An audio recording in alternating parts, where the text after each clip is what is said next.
I didn't know if you wanted to take them kind of in the public comment to allow for, I know there's no one public here, but for board members who have questions about the meeting that took place a few weeks ago, if you want to do that now and kind of discuss that. We sure can. We'll move Just it. that way they don't have to sit until the very end. Somebody's going to be sitting, but we won't make it you. All right, that is agenda item down at the bottom in the attorney's report, I believe. Agenda item 9B, updates regarding the proposed annexation of Anderson Mill Road by the city of Cedar Park. You want to start that for us, Cole? Sure. So just to give kind of, just as a reminder to the board, I guess it was the beginning of February, Linda, myself, Jacob, your engineer, and I'm likely drawing a blank, but another engineer in his office came and we had a meeting with the city of Cedar Park, two representatives who are here today. We discussed, among other things, mainly the Anderson Mill roadway annexation and how that would look. We have a draft agreement. Granted, I still need to look at it, and I think it still needs a little bit of updating. I've talked with Lauren, who is the city's attorney, briefly about that. But Linda brought the questions that all the residents submitted, and that the board members submitted, so we were able to ask those questions. We discussed, one item we discussed was curb cutouts along Anderson Mill Road, so there are some driveways that have these interesting curb cutouts, and I'm not an engineer, so how I'm saying it is not engineering speak, but that go just north of the right-of-way. So we had some issue about, well, who's going to maintain those, or will the city annex those portions in? I think it's been decided that the city would not annex those portions in because the city only really has the authority to annex just the portions that are within the roadway and the right-of-way. So a couple other items we discussed is, Jacob, your engineer, he's going to go out. We expressed to the city of Cedar Park that the district has some mowing responsibilities in some of the right-of-way. There might be some neighborhoods that have some flowers and plants in the right-of-ways. So it was suggested, and something that you all can discuss tonight, is to authorize, McKinsey or your engineer to go out and really do an inventory of, look at the map of what the city wants to annex, and then go through and make sure that the district doesn't have any facilities. Obviously, there are some underground water lines, which we'll work out, but make sure that there's no plants. There is a wall, I believe, somewhere in there. And get a list of the facilities so we can have an agreement with the city that states, either the city will take responsibility for maintaining some of this, or the MUD will continue to maintain it, but that way it's clarified. And so at that meeting, we also discussed the city's position on a full-purpose annexation of the district. The city stated that it wasn't something they thought about, but if the district wants to ask the city to investigate, it's really a numbers game. They have to look at it in terms of money and whether it's worth it or not. So there was no action or decision or anything about that. It was just presented to the city, and the city said they would take a look at it if it was something that the board wanted. Obviously, knowing that the voters of the district have to ultimately vote to be annexed. And I think the only other item we really discussed with the city was the possibility of the city taking over reading meters and kind of doing the meter reading role for the district. And I believe the city's still looking into that. I think there are two districts where that does take place. And I think, and he's not here tonight, the gentleman who is in that department, I guess would it be Public Works with the city, he just stated that he was going to try to pull those agreements that the city had with the MUDs who have the city read the meters, so we can take a look at them and then see if it would be feasible for something for the city to do here and what an agreement would look like. We haven't heard anything, and so that's kind of the only thing that was discussed. But I will stress, no decisions were made on behalf of the MUD, no decisions were made on behalf of the city. It was strictly a preliminary, information-only discussion, and so we're lucky to have two representatives from the city who were kind enough to attend the meeting tonight to answer any additional questions that board members might have. I know there are no residents here, but if you've spoken with any residents who have relayed questions to you, this would be a great opportunity to, for lack of better words, hear it straight from the horse's mouth. So at this point, I'll turn it over to you all. If either one of you would like to speak, please come forward. It's fine. You're welcome to. If you have anything you'd like to say, what your perception of the meeting was, And Cole, let me just add, when I asked about the meter reading, I asked about the billing, which Oh, includes right. meter reading. So Right. take over the whole billing responsibility. Yeah, the whole kind of everything encompassing that, right? Again, it was just an ask to see what that would look like if they would consider doing something like that. And I am so sorry, I literally took your business card out of my notebook, so I don't have your name with me. That's okay. I'm Amy Link. I'm the Director of Development Services for the City of Cedar Park. I really don't have anything to add other than, at this time, the city is not seeking any sort of annexation of the MUD. That's really, and state law has really made it challenging for cities to annex property, and so, but that's not something that we're considering. It would really be you as the MUD, do you have the interest from the owners of your MUD to pursue that? And so if that were the case, certainly you can approach the city and then we would kind of follow the state law process. But at this time, we don't have any plans for annexation. We're just interested in Anderson Mill Road. I hear you. And I would like to say that since we met, I went back and I read an old annexation report done by several boards ago. And actually, this district signed an agreement in the early 20s to continue being a MUD until 2045. So they have locked that in with Cedar Park, that they remain a MUD until 2045. So, that kind of just answered my own question when I read that, because that arrangement was made long before me. Okay. Do you have a card?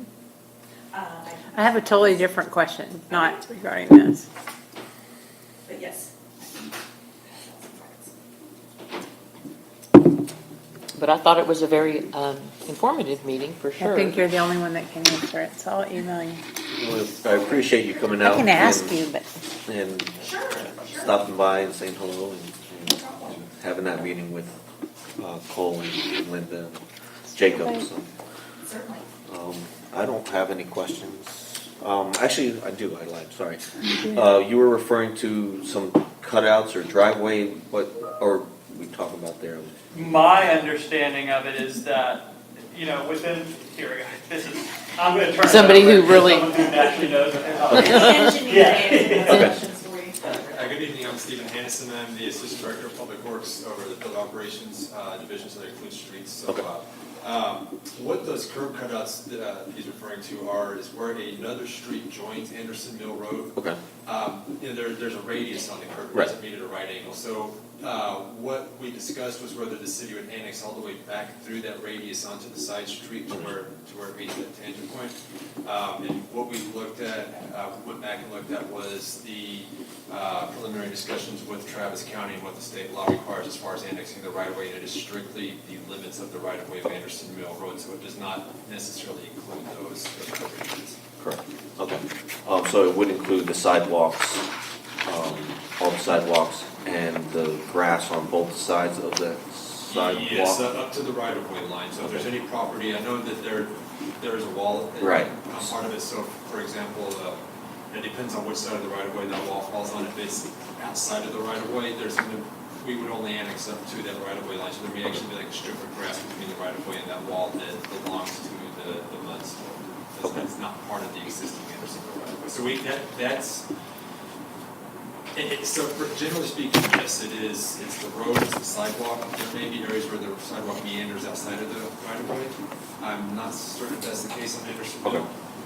Okay. So has there been a survey done to see exactly how far where that wall sits within that right of way, to determine if there is any sections of that wall that's in there? What was surveyed is just the right-of-way lines. Any of the features like that wall were not surveyed. That was part of the exercise that Cole suggested, where the MUD actually performed that survey to determine what property belongs to the MUD once the MUD wants to consider as part of the reference agreement. Okay. All right. Yeah. Thank you so much. That's in our engineer's report this evening as well, regarding him the looking dog at park and it. that. Beth, would you like to ask your question? It's just, I know that it's totally not what we're talking about right here. Well, you have the attention of Cedar Park, so. No, and I wrote it down, you can take it so you have it, but it's the biggest question on London Lane, they are really upset that those new buildings came in behind, in the back. And that property right back there is Cedar Park. It's not ours. It's not the MUD's. So we got some of it resolved. He did put in partial walls on either side. But then you still have 3 houses on London, or 4, I'm sorry, 4 houses on London Lane, which it's full bloom what they see when they walk out their door. All I know is that the guy said that he would put more in. I don't know if he's going to. So we just need help from Cedar Park at this point, I think. Okay. Because it's not our part, it's not the MUD. We can't, I don't think we can do anything more. I think it's gonna have to come from Cedar It's Park. property that's outside the boundaries of the district. Yeah. I don't think it's. But he did do some of it for us. He did put up a brick wall on either side.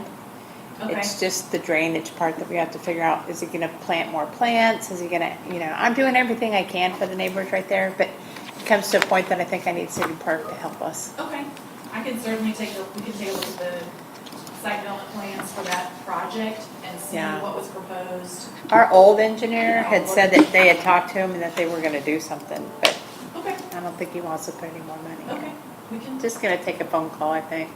take. He's a nice guy. He's a nice guy. It's just expensive. And we get it. But when people are sitting on their porches, that's not what they want to be looking at. Right, right, And at night, it's really bright.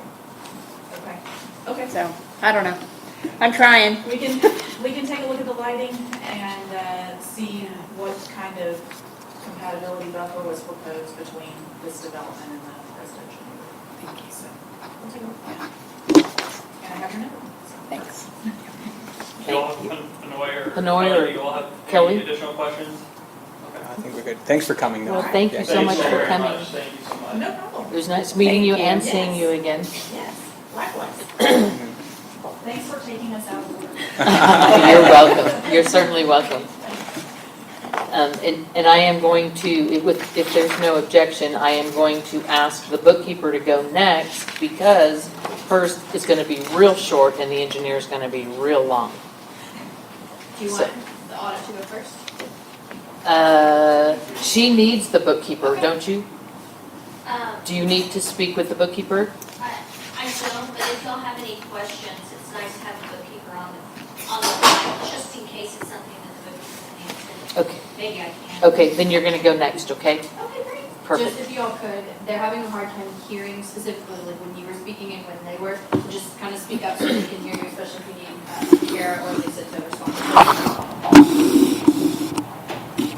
So am I going next? No, accountant's going to go next. The bookkeeper's going Okay. next. Who do we have? It's Kara and Lisa. Can we Hi get, board, it's Kara, can can you hear me? we Yes. get the speaker turned on right there so we can catch it? Okay, Mackenzie, you guys can't hear me? Yes, ma'am, we can. Okay, thank you so much. Good evening, if you guys would please turn past the cover page of my report. Now look at page 2, you will see the summary of funds. There's really nothing out of the ordinary this month. Page 3 is the cash flow for new first checking. We started the month with about $19,600. We had receipts, including a $300,000 wire from Tech School. I'll give you just a second to look at those receipts. The total was just over $309,620. I am presenting checks number 1090 through 1113 for your approval today. I looked through these pretty carefully. I do see that Park ProTech is a rather new vendor, but you have engaged them in the past. So after your disbursements of $318,125, we left about $11,094 in this account. Please see your cash flow for Cadence Bank managers on page 4. There was no activity in that account this month. Page 5 is a cash flow for your Cadence Bank checking. We started the month with $32,500 roughly, and we're account receivable of $148,064. You can see a couple of return checks in your disbursements, as well as ADP fees for Mark and Roosevelt, and They were paid again yesterday, but this report had already been finalized, so that payroll is not included on this report.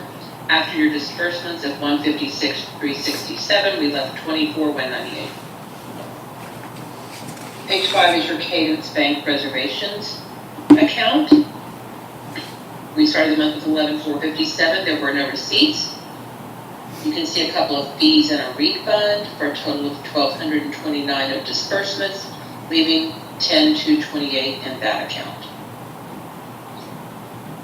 Your last checking account is on page 7. We can see the beginning balance of about 16,571, accounts receivable of 60,306. Your disbursements were a bank fee and a wire transfer to text pool for 60,000, leaving 16,872 in this account. Your actual versus budget is on pages 8 and 9. The first line item, I'd just like to point out some more good maintenance tax revenue coming your way, or has come your way. I didn't see a whole lot of remarkable things on your actual versus budget. So I'm going to move ahead and then ask for questions on anything at the end. And forgive me, that is the end. I have QuickBooks open and I'm ready I'll try to answer any questions you guys may have. Well, Kara, can you tell us what percentage of the tax revenue has been collected so far? I need about 30 seconds, please, to do that calculation. Certainly, take your time. And the court.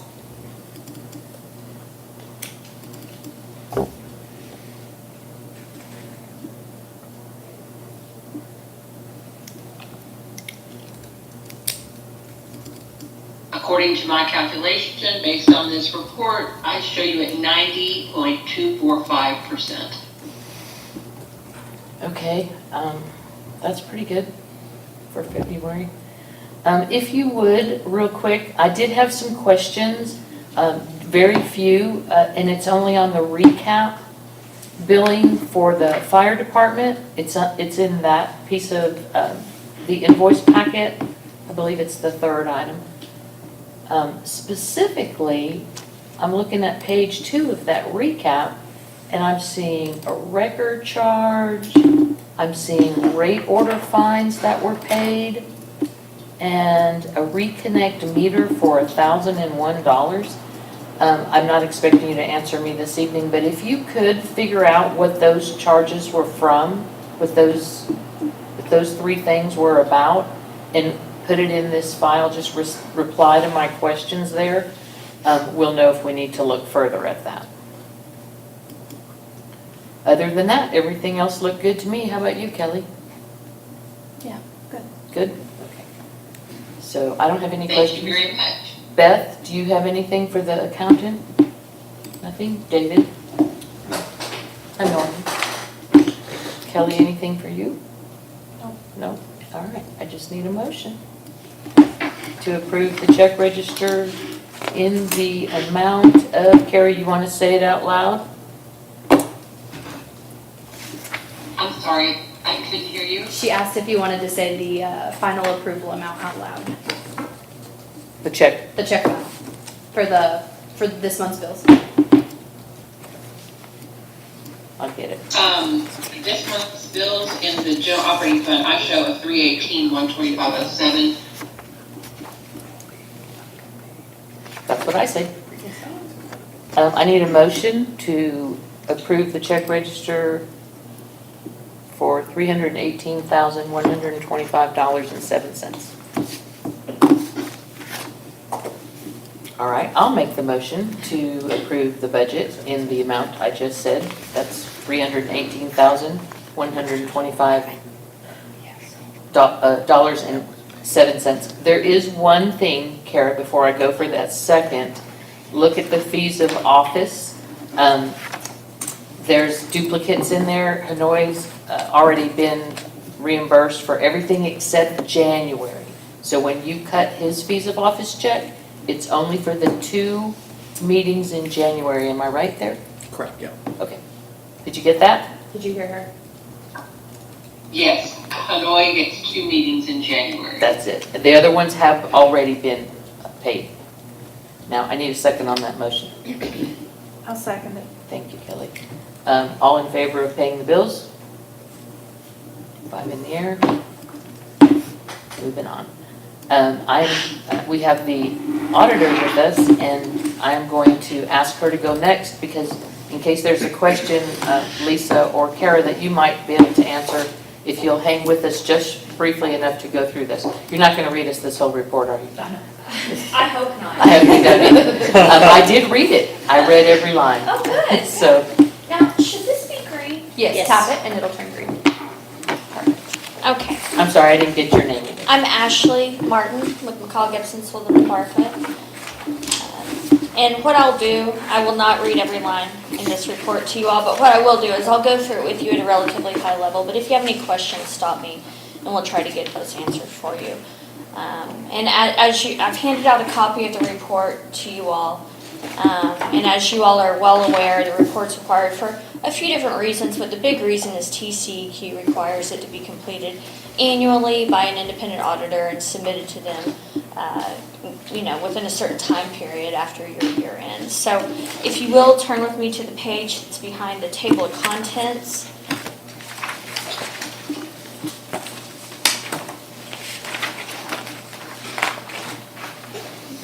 Page on letterhead, and at the top of this page you'll see the audit opinion for the fiscal year ended September 30th, 2023. Again, this year the district received an unmodified opinion, which is also known as a clean opinion and the best opinion that you can achieve. Following that, on pages 4 through 8 of the report, this is what's known as the management's discussion and analysis. It provides a good high-level overview of the financial activities of the district for the year ended September 30th, 2023. But rather than go through the MD&A as it's called, what we'll do is we'll skip to the financials themselves, and as we talk through the financial statements, we'll essentially walk through what's in the MD&A. And those financial statements, your balance sheet is on pages 9 and 10 of the report. So again, this is your statement of net position, also known as your balance sheet as of September 30th, 2023. I'll start on the left-hand side of the page with your general fund, where you can see that as of the end of the year, general fund had total assets of approximately $4.4 million. Of that, over 92% of that is made up of cash and highly liquid cash equivalent investments. Page 10, under the general fund column, you'll see you've got outstanding liabilities as of the end of the year of approximately $941,000. Deferred inflows of resources, which just represents uncollected property taxes in the district as of the end of the year, which is approximately $65,000. And so that brings us down to total fund balance in your general fund, that $3,351,496. This next column here on both pages, this adjustments column is what's known as GASB 34 adjustments. And what they do is they take your fund financial statements, put them into a more for-profit view. And so for your purposes, primarily what we're doing is we're putting onto the asset side of the balance sheet about $10.1 million of capital assets that have been purchased by the district over the years. Because you paid off your last series of bonds this year, there is no GASB 34 adjustment to include those principal payments due on bonds. So once we put those assets onto the books, once we factor out the deferred inflows for property taxes, you come down to the very bottom right-hand number on page 10, net position balance of $13,519,895. And of that $13.5 million, about $3.4 million of that is considered unrestricted net position, meaning that it can be used in day-to-day operations of the district. Following that, on pages 12 and 13, this is your statement of activities. Also can be thought of as your income statement. And again, I'll start in the left-hand column with your general fund, where you can see this year the general fund brought in revenues of approximately $5.2 million, had expenditures offsetting those revenues of about $4.7 million. Also had a transfer in from the debt service fund. Since you paid off your last series of bonds this year, no need to keep that fund open, no need to keep, unnecessary cash in that fund. So those monies have been transferred to the general fund and now can be used in the operations of the general fund. And when we do that, you come down to a year-over-year increase in your general fund balance of that $484,653. You can see your debt service fund, if you move across the page there, had a year-over-year decrease in fund balance of approximately $134,000, primarily due to the last $185,000 principal payment on those Series 2023 bonds. And so in total, you've got a year-over-year increase in fund balances for the year of that $350,527. And again, once we factor in these adjustments, bringing that to a more for-profit view, which for your purposes primarily is going to be depreciating your capital assets, you come down to a year-over-year increase in that position, that $170,930. Following that are the notes to the financial statements. The notes just give a little bit more detail and definition into the financials themselves. Again, I'll go through these at a relatively high level. You can see that footnote 1 and 2, this just details the creation of the district as well as the accounting policies followed by the district. There have been no new accounting pronouncements coming down the pike this year that affect you all. So really your accounting policies are substantially the same as what you've seen in years past.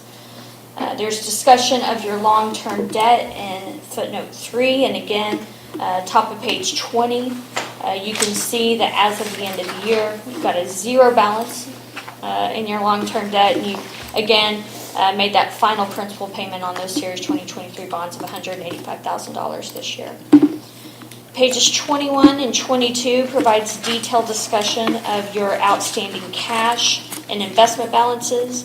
Takeaways here are that your cash was covered by either FDIC insurance or pledged collateral as of the end of the year, and your investments, which are solely with Tex Pool and currently earning about 5.3% interest, are both in compliance with your investment policy as well as in compliance with the Public Funds Investment Act, all of which are requirements.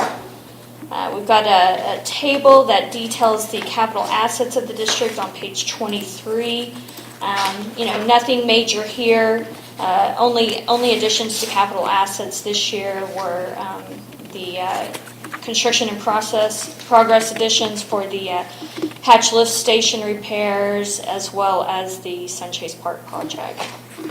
And then there you can also see depreciation on those capital assets of that $630,756 this year. Page 26, this provides a budget to actual comparison for your general fund. Takeaway here, very bottom right-hand number, you finished the year ahead of budget by about $602,000. The main contributors to that positive variance are professional fees coming in lower than anticipated. You've got your purchased water and wastewater services coming in lower than estimated, but then you also have the water and wastewater revenue also coming in lower than expected, so that sort of offsets. The two main contributors are investment revenues. As I mentioned before, your Tex Pool investments currently earning 5.3% interest. That went up to close to 5.5%, during the year. So that's a big factor. And then the other one is your capital outlay. There were some projects that were budgeted for that weren't completed, and some that were pushed into the fiscal year 2024 period. And then following that are schedules that are required by the TCEQ. Again, I'll hit the highlights as I see them here. Page 35, 34 and 35, but I'll focus on 35. This provides a good high-level overview of your taxes levied and receivable during the year. So if you look again on page 35 under the 2022 column heading, that's the 2022 tax year and equates to the 2023 fiscal year we're discussing right now. You can see that based on the property valuation in the district of approximately $825 million, which is up about 20% over the previous year, that you levied a total tax rate of that 30.18 cents. That resulted in a total tax levy of about $2.5 million, of which as of the end of the year you collected 99.59% of that. So, just an indicator of strong tax collections in the district. And then finally, pages 38 and 39, this schedule it provides a 5-year look back for your operating fund, or also known as your general fund. Always good to review the schedule periodically, just to confirm that, balances are trending in ways that you are budgeting for and expecting. Beyond that, unless you all had any questions on the audit report, I also included a couple letters with your audit report. One letter is what's known as the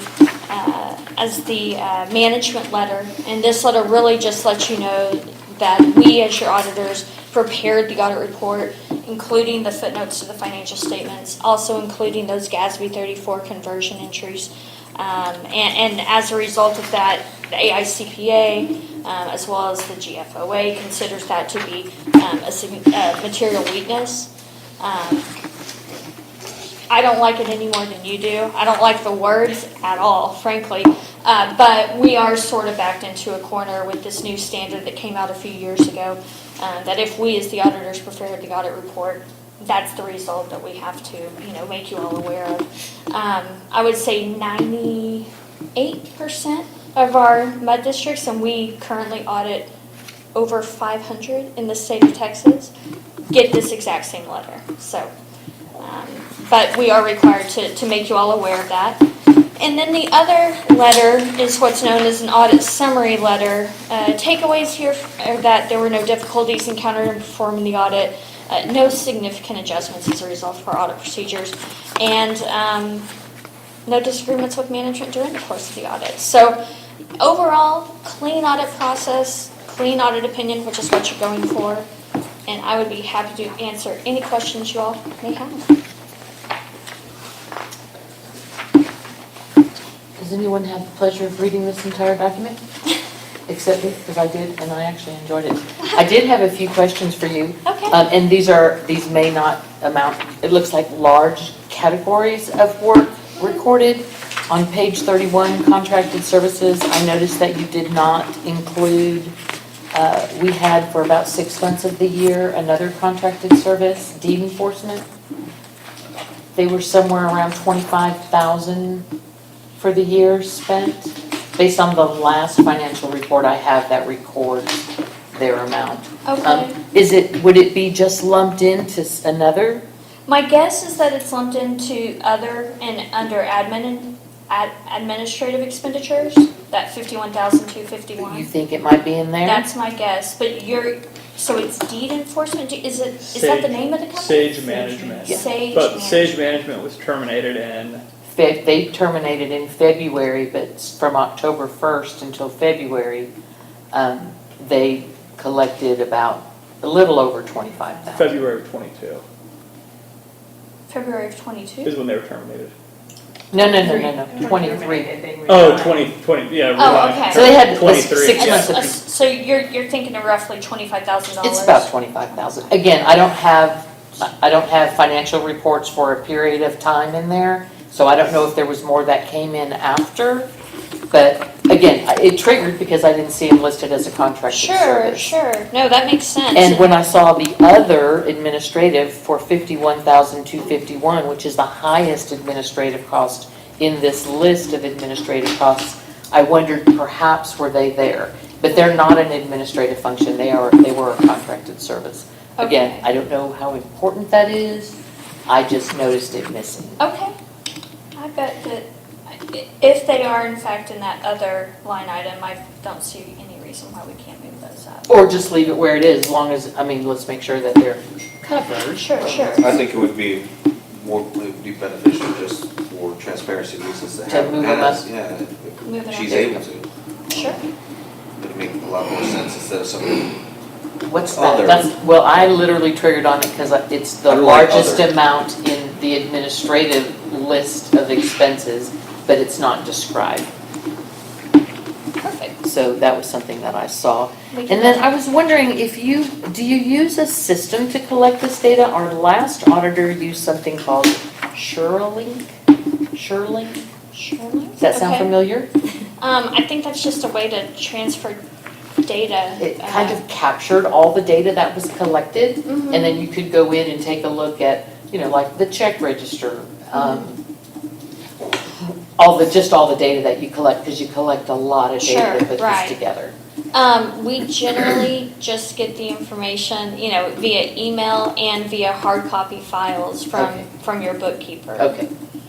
Uh, Well, that was really the only thing that stuck out to me in the whole report, that I just kind of wondered where they went. I went to an old financial report to try to match things up, Sure. and, yeah, it looks good to me. Well, we'll make sure, we'll make sure that we get that Sage Management, those fees grouped properly and consistently with prior years. Okay. I guess, more than anything. That's a good idea, thank you. And does anybody else have any questions? I got some good reading.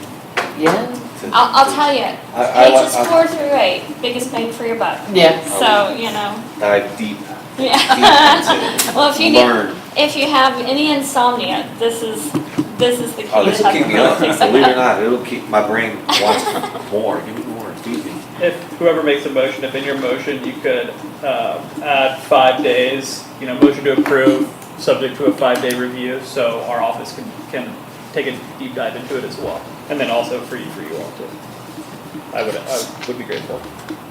So I have a question about the surplus from the last fiscal year, the $600,000. So is that moved over into one of the interest-bearing accounts? What's that money doing for us right now? I'm sorry, what page are you looking at Oh, I right now? don't know. I heard you say that last fiscal year we came. Oh, the budget to actual. The budget to act. Yeah, anything, coming in over what you expected would just be sitting in probably be sitting in your tax pool account, or between your cash and tax pool accounts, and earning interest in the tax pool account. Okay. Does that answer your question? Sure. It kind of goes back into like a general revenue fund for use this year. Because I just see like that's enough for a new lift station practically. Well, and I will say that some of that budget to actual surplus that you're talking about, it was just because some of those lift station costs were pushed into the 2024 budget. Okay. So I don't know if I would necessarily think of it as excess fund It's money. deferred. It's deferred, exactly. Because we didn't spend $350 on the lift station last year, but we are ready, just about to write that big check now, so Right. it moved over. It's also used for emergency funds. How much was it, the 484,000, was it? Oh, I it was think 600 and something that moved over, 630? Yeah, I think you were talking about page 26, the budget to actual, that 601,604? Yes. Yeah, Those are good to have when you have winter storms also. 100%. What we've used it for in the past, for Mhm. emergencies. And, you guys are an aging district, all it takes is Right. a winter storm, I a know. line break, and you can really eat into that pretty And lot of well. and we've rain. had nothing but line breaks here in the last month. A lot of It's- rain to break the roof. Yeah, it's normal. Right. We're We're lucky that we have the money to fix it. Exactly. Well, thank you so much, it was I just need a motion to accept this audit and let it get filed after a 5-day review. Who's doing it for me? moved to accept and approve this audit with a 5-day review from our council. I'll second that. All in favor? Got 5 hands. Thank you. Thank you so Thank much. you. Lisa and Kara, thank you so much for getting all that information to the auditor. Last year, our audit was 10 months late. Well, my goal, I can't speak for Lisa, obviously, but my goal would be to have this presentation to you all in January next year. Well, let's work for that. Let's But do it. hey, we're great. They had so much data to move over Oh, and still meet this deadline. It was 100%. It was No, not easy. it's admirable what they were able to do. They were great, yeah. I will say there are 2 letters that are in front of you that I need signature for the audit. I'll give one to your attorney and I'll keep one for myself. You need all of our signatures? Yes, ma'am, please. Okay. Lisa and Kara, you guys are free now to go if you'd like, and thank you again. There you go. Everybody has to sign. Linda, thank you so much for the compliment that you paid, and Anna, I thank you for that. We're working hard, and I hope it's showing. Thank you so much, you guys. Thank you. All right. Good night. Good night. Good night. Cole, you'll need copies of this? I'm gonna take one and then I'll Jacob, give one to okay. her. Do Yeah. you- Are you waiting? Yeah, she's just gonna take one with her, yeah, yeah. Okay, next up is Jacob. We took you out of order, Jacob, because your report was so long. But I hope you've enjoyed waiting. That's okay. I'll let it slide this one month. Next time you'll go first, okay? And Jacob, you have so much. I am going to ask you if you would be so kind as to pause between each of your little letters on the agenda so that we can ask questions. Absolutely. Yeah, everybody has to sign. Well, we can start with the Sunchase Park playscape. We had a meeting with Cunningham Recreation on site with David and Kelly to talk about all of the color options, which is exciting. And we've also had some correspondence with Cunningham about some modifications to scope. In particular, like one item was to change the fence material to a split rail fence that still meets the requirements, but also is a little less expensive. So you'll see in the engineer's packet, there's the updated color rendering, the modifications made from a leaf spinner to a slow-roll spinner, which again, I think had some slight modifications to cost, and then there was a removal of some treetop components that reduced cost. So all in all, there's a few changes that were coordinated through Kelly and David, and got a lot of their feedback, and so that updated rendering and layout and updated quote are all attached for your review. All I would ask is hopefully we can get approval from the board and notify Cunningham Recreation so that they can, we can execute contract and they can prepare their bonds of insurance so that we can really get cracking on this. So. Okay, I'm going to ask the Parks Committee if they'd like to add anything at all to this Sunchase item. Or anybody, actually, if anybody has any comments or if you've had an opportunity to look at the rendering, it's really, I like it. It's very nice. It looks like a kid's playscape. Can I ask if there are going to be any trees cut down? There will not be any trees. I just, I still struggle because with not the board, but what the park committee that's outside of the board wanted, this is nothing what was talked about. So this is a much bigger project and people wanted it very natural. This is not natural. Well, we did, I think this board has, the Parks Committee did a tremendous job trying to salvage what we could and not incur more costs using the outline structure that was in place and trying to make things work with what we had. I think it is a phenomenal job, and I think it will be enjoyed for many years to come by all the ages 5 to 12. It has a great potential for a lot of children to play there. But the whole reason for that park was for middle schoolers and for young. I hear what you're saying, but here's where we are. So I'm just letting you know what the people still are talking about, and so I'm bringing that tonight because they want to be stressed that that is not what they want in that park. Okay, They want a nature theme for middle schoolers, high schoolers, which we know use a lot in the summer, and more elementary. And what is going in there is this big elaborate thing, and that's not what anybody wants in that natural park. But that's what this board voted on, so that's what's I'm going. just saying that's just a few people from the whole neighborhood.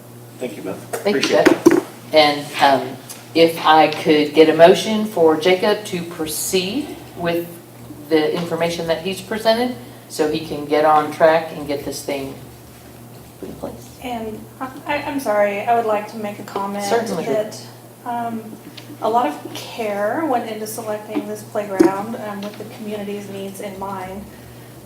It is geared toward the oldest age group that playgrounds are aimed at. We love a natural themed playground too, But what we found out during the process was that we would have needed a much higher budget to have some of the truly spectacular, very realistic looking play items that we've seen in some of the catalogs. And so within our budget, this was one of the options we were presented with. And what I also think is really important to point out is that how it looks is, it's a factor, but it's not the most important factor. The most important factor is how many activities are there for the kids? How much fun are families going to have there? And we put out an RFP that had specific requirements for upper body activities and spinning activities and balancing activities. And I feel really confident that the community is going to love this playground when they visit it with their kids, and their kids are going to be entertained for hours.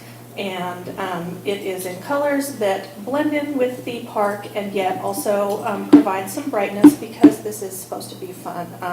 And we do want people to be able to see it from the street. We don't want it to blend in so much that you can't even tell there's a playground there when That's you're the driving whole point by. of it, is that it's hidden. She speaks. Not your turn. So I really hope that, and I feel confident that once it's installed and when the families go there and the middle schoolers and the high schoolers, although, playgrounds really aren't built for high schoolers, but 5 to 12, we are capturing some of that middle school audience. There are activities for smaller children. There are activities for handicapped children specifically.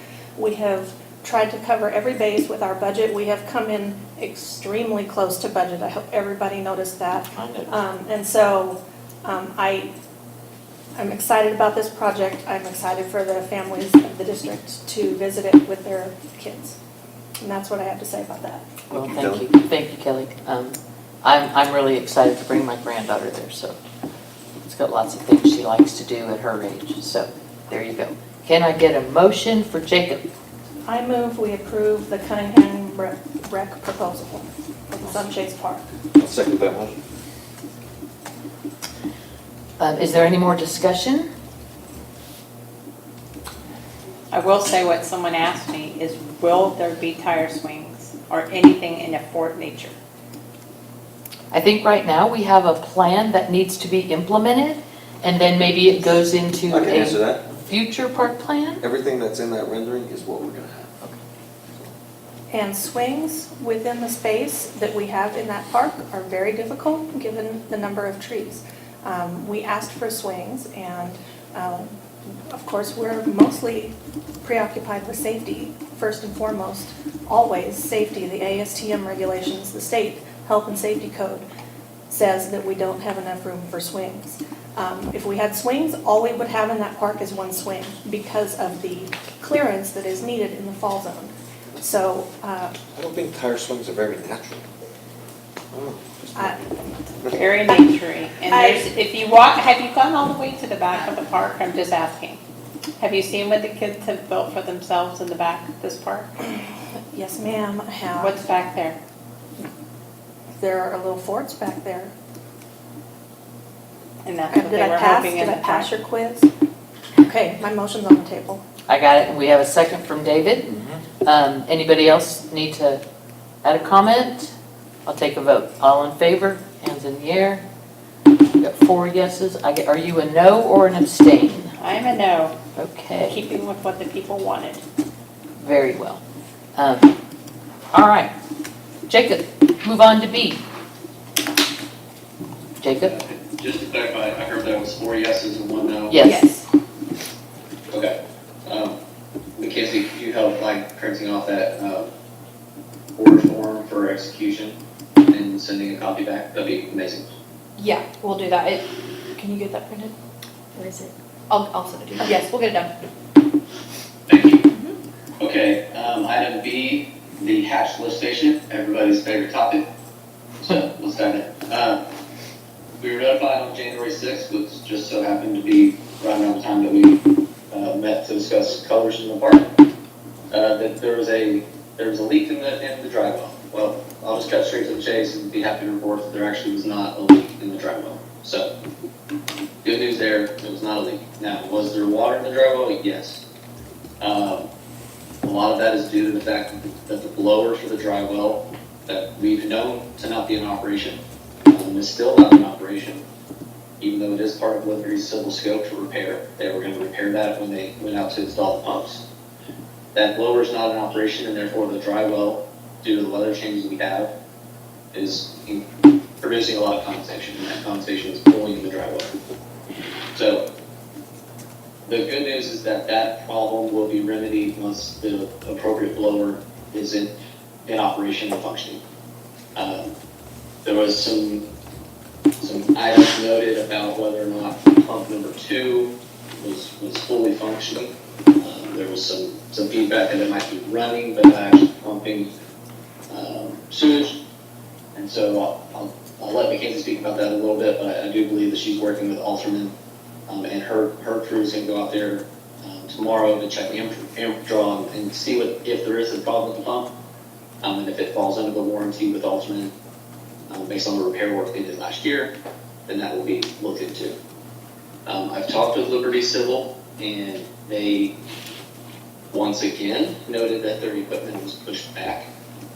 They expect to be on site middle of March and to be complete with all installation scope by the end of March. What I'm going to do is I'm going to request that Liberty Civil provide us an updated schedule, not just a date through an email, but an actual updated schedule as submittal.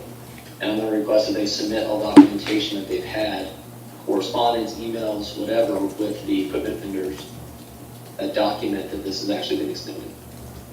This is now the third time since I've been on board, or I've been on board with this, that they have a equipment delay. So I want to get a little paper trail here to just ensure that everything makes sense.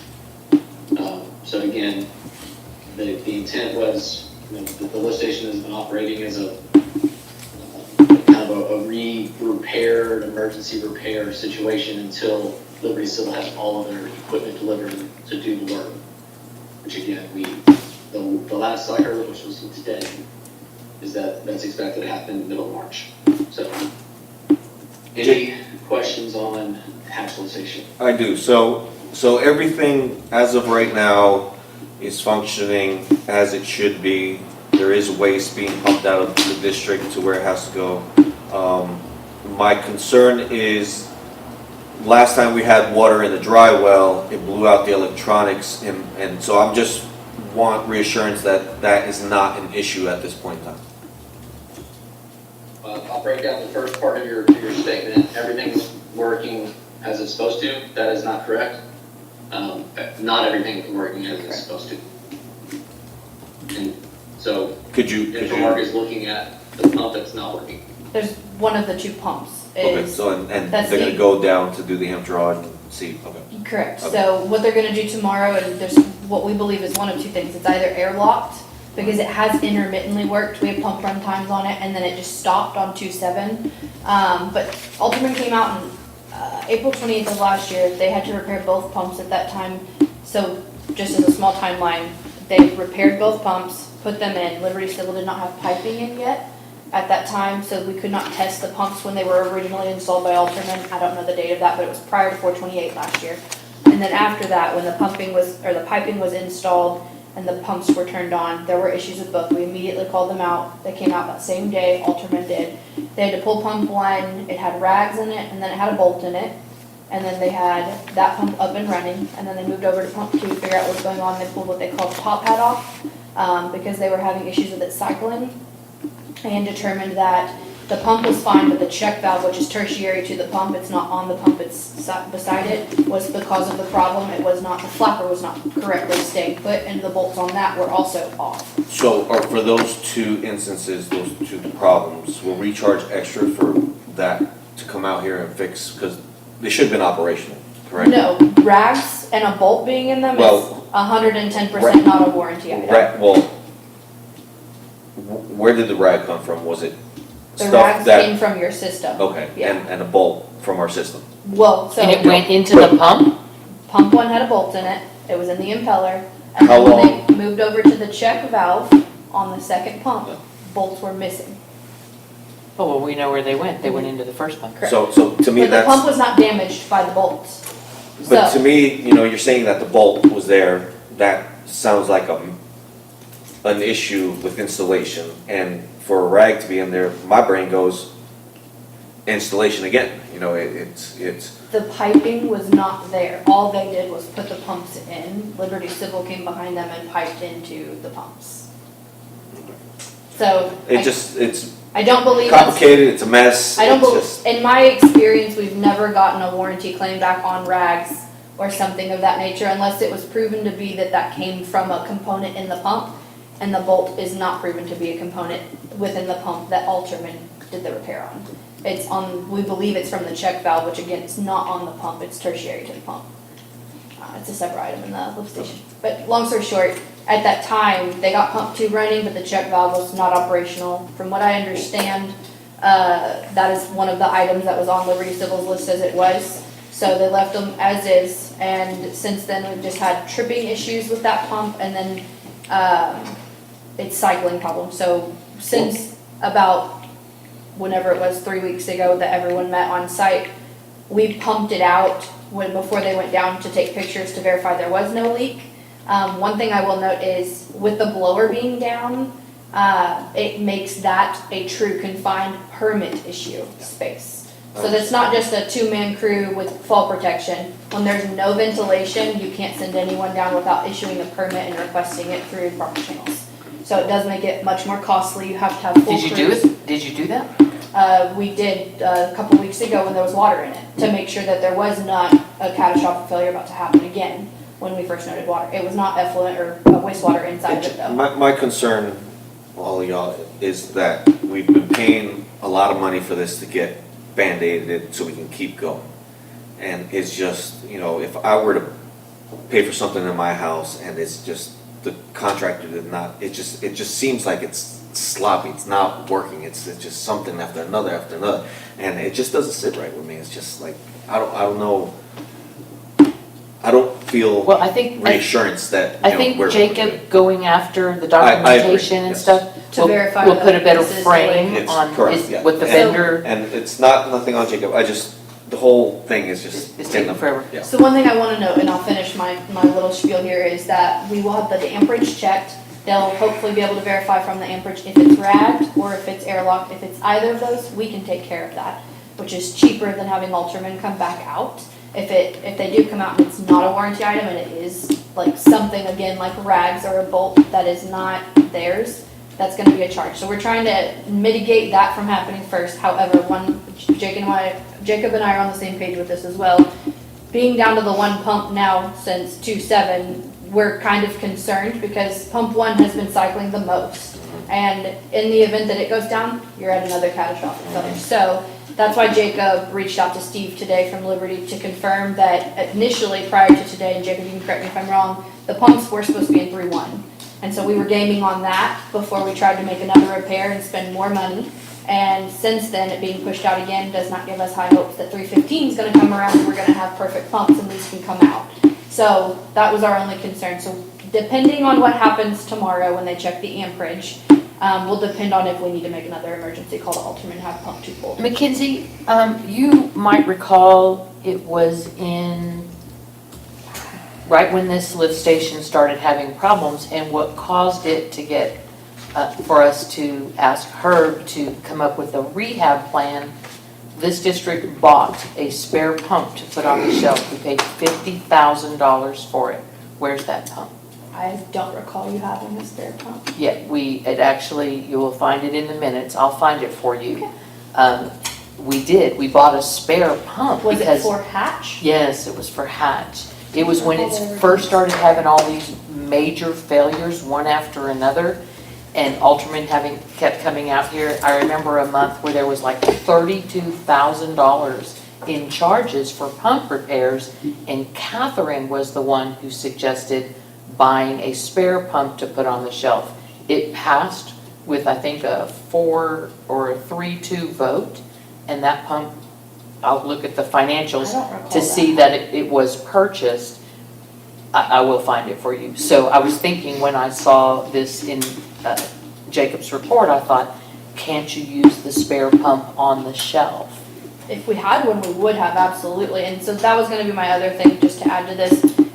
For longevity's sake, regardless, we will end up getting pump 2 repaired, because even when the new pumps come in, depending upon me verifying if the current make and model matches up to what Liberty Civil is going to put back in there, which means that the plate that they sit on is, our interchangeable pumps can go onto it. You will have 2 on the shelf once this is all said and done, but we have to get the new ones in for that to happen. But I'm not aware of there being a spare. Do you know what year that was? It had to be in 21, I believe, but I will find it for you. I know you have weekend plans, but I will actually look through the minutes. I will find it for you. It will be relatively easy because Catherine was still here, so. Okay. But I will find you the minutes and the invoice to go with it for that pump, if it ever got bought. Yeah. We were calling it a spare pump. I didn't vote in favor of it because I don't think spending $50,000 to stick it on a shelf is a good idea, but it passed without. It was a board decision to do it, so. All We right. don't know if it was capitalized or put into, I mean, we don't know if we bought it or not, that's what I mean. We did. It was a motion to do it. I have to assume that it was carried through, but I will double check all that. By the time you come back next week, I'll have it for you. All right, Go ahead, Jacob, so you have your motion, Jacob, to carry on. Oh, that was, I'm sorry, I was on the wrong item. Sorry. So the hatch lift station, yes, this is what keeps me up at night. And Go ahead. Go ahead. the only follow-up item I have that I want to say based on everybody's conversation topics, and in notes were, David, you're right. This does feel messy, and I agree with you. And I think that's a product of a few things. One, the long delay in equipment. Assuming we had all the equipment, Liberty Civil would have been done with this job a couple months ago. Two, we've had obviously the changes of staffing from all kind of sides in this time. And so I think a lot of communications maybe could have been a little crisper and cleaner if we had staff continuity. But from what I have understood to be in the contract, and in the approved submittals that Liberty Civil will be installing, it is purely a matter of time until this lift station is back in full operation with new equipment, new safeguards in place so that Infomart can operate with redundancy. So That's what we're counting I on. know it feels messy and I agree with you, but I think there's an end in sight. Yep, thank you, Jacob. I have full trust in your capabilities and ability to handle this, so. All right, you're on item C unless anybody has any more questions. Documentation from Liberty Civil, if they don't perform, we'll have it. Yeah, that's a good point. We do at least have where about sometime last year, right around the pumps issue, we sent them a list of punch items to Herb, and I have the email, and Jacob now has it where Herb sent it to them. The blower was one of them.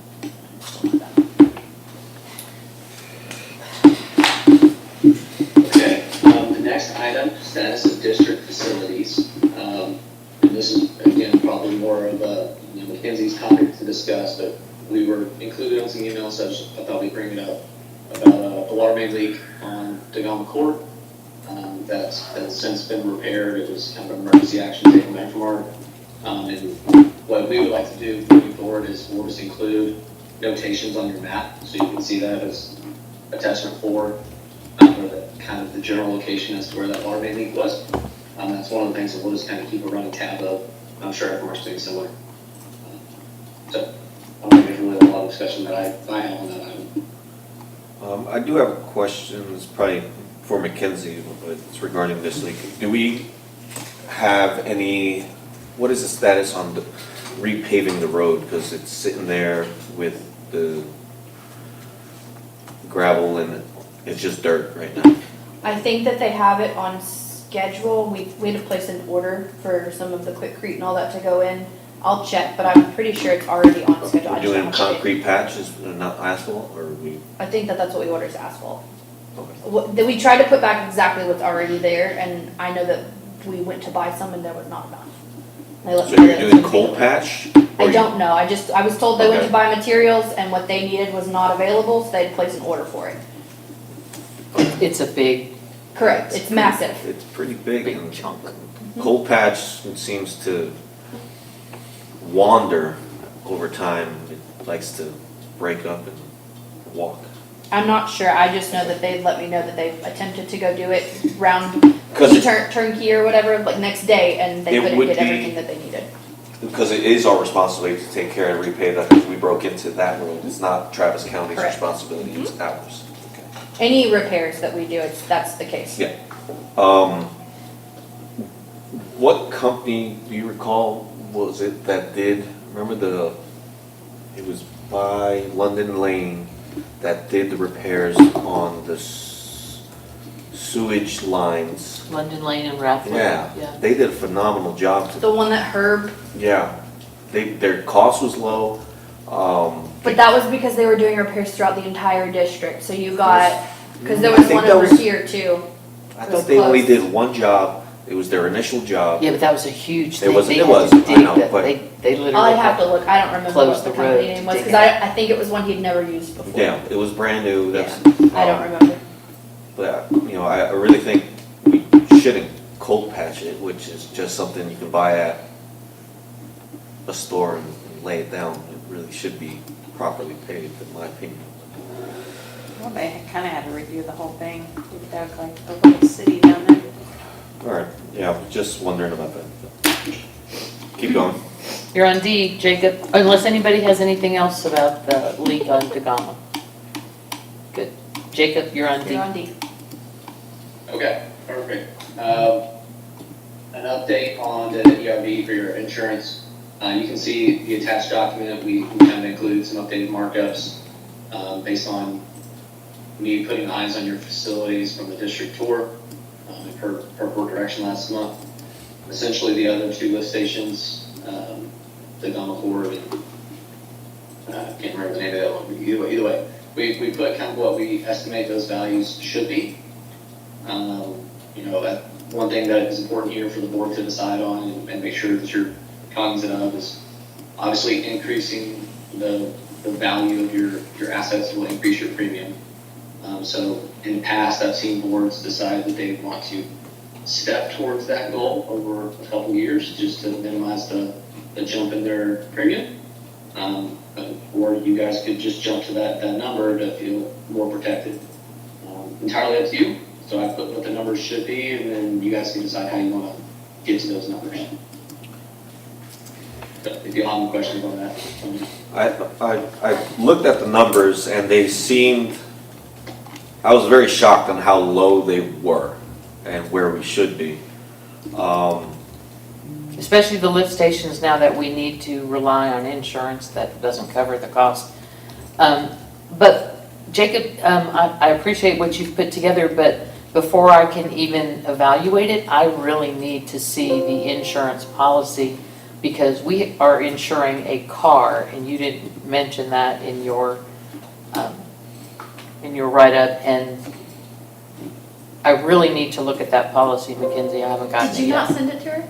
I don't know if I I have sent the- it to you and I the said, can you full share with policy? Linda, because you had, That's my fault. Then. you had Let me- questions, or she had questions that you were gonna answer, so I sent it to him and I said, can you please share with Linda? That's my So fault. is Sorry. this something, That's all right. Mackenzie, that you would reach out to TML to, I their didn't see where contact? a Well- car was.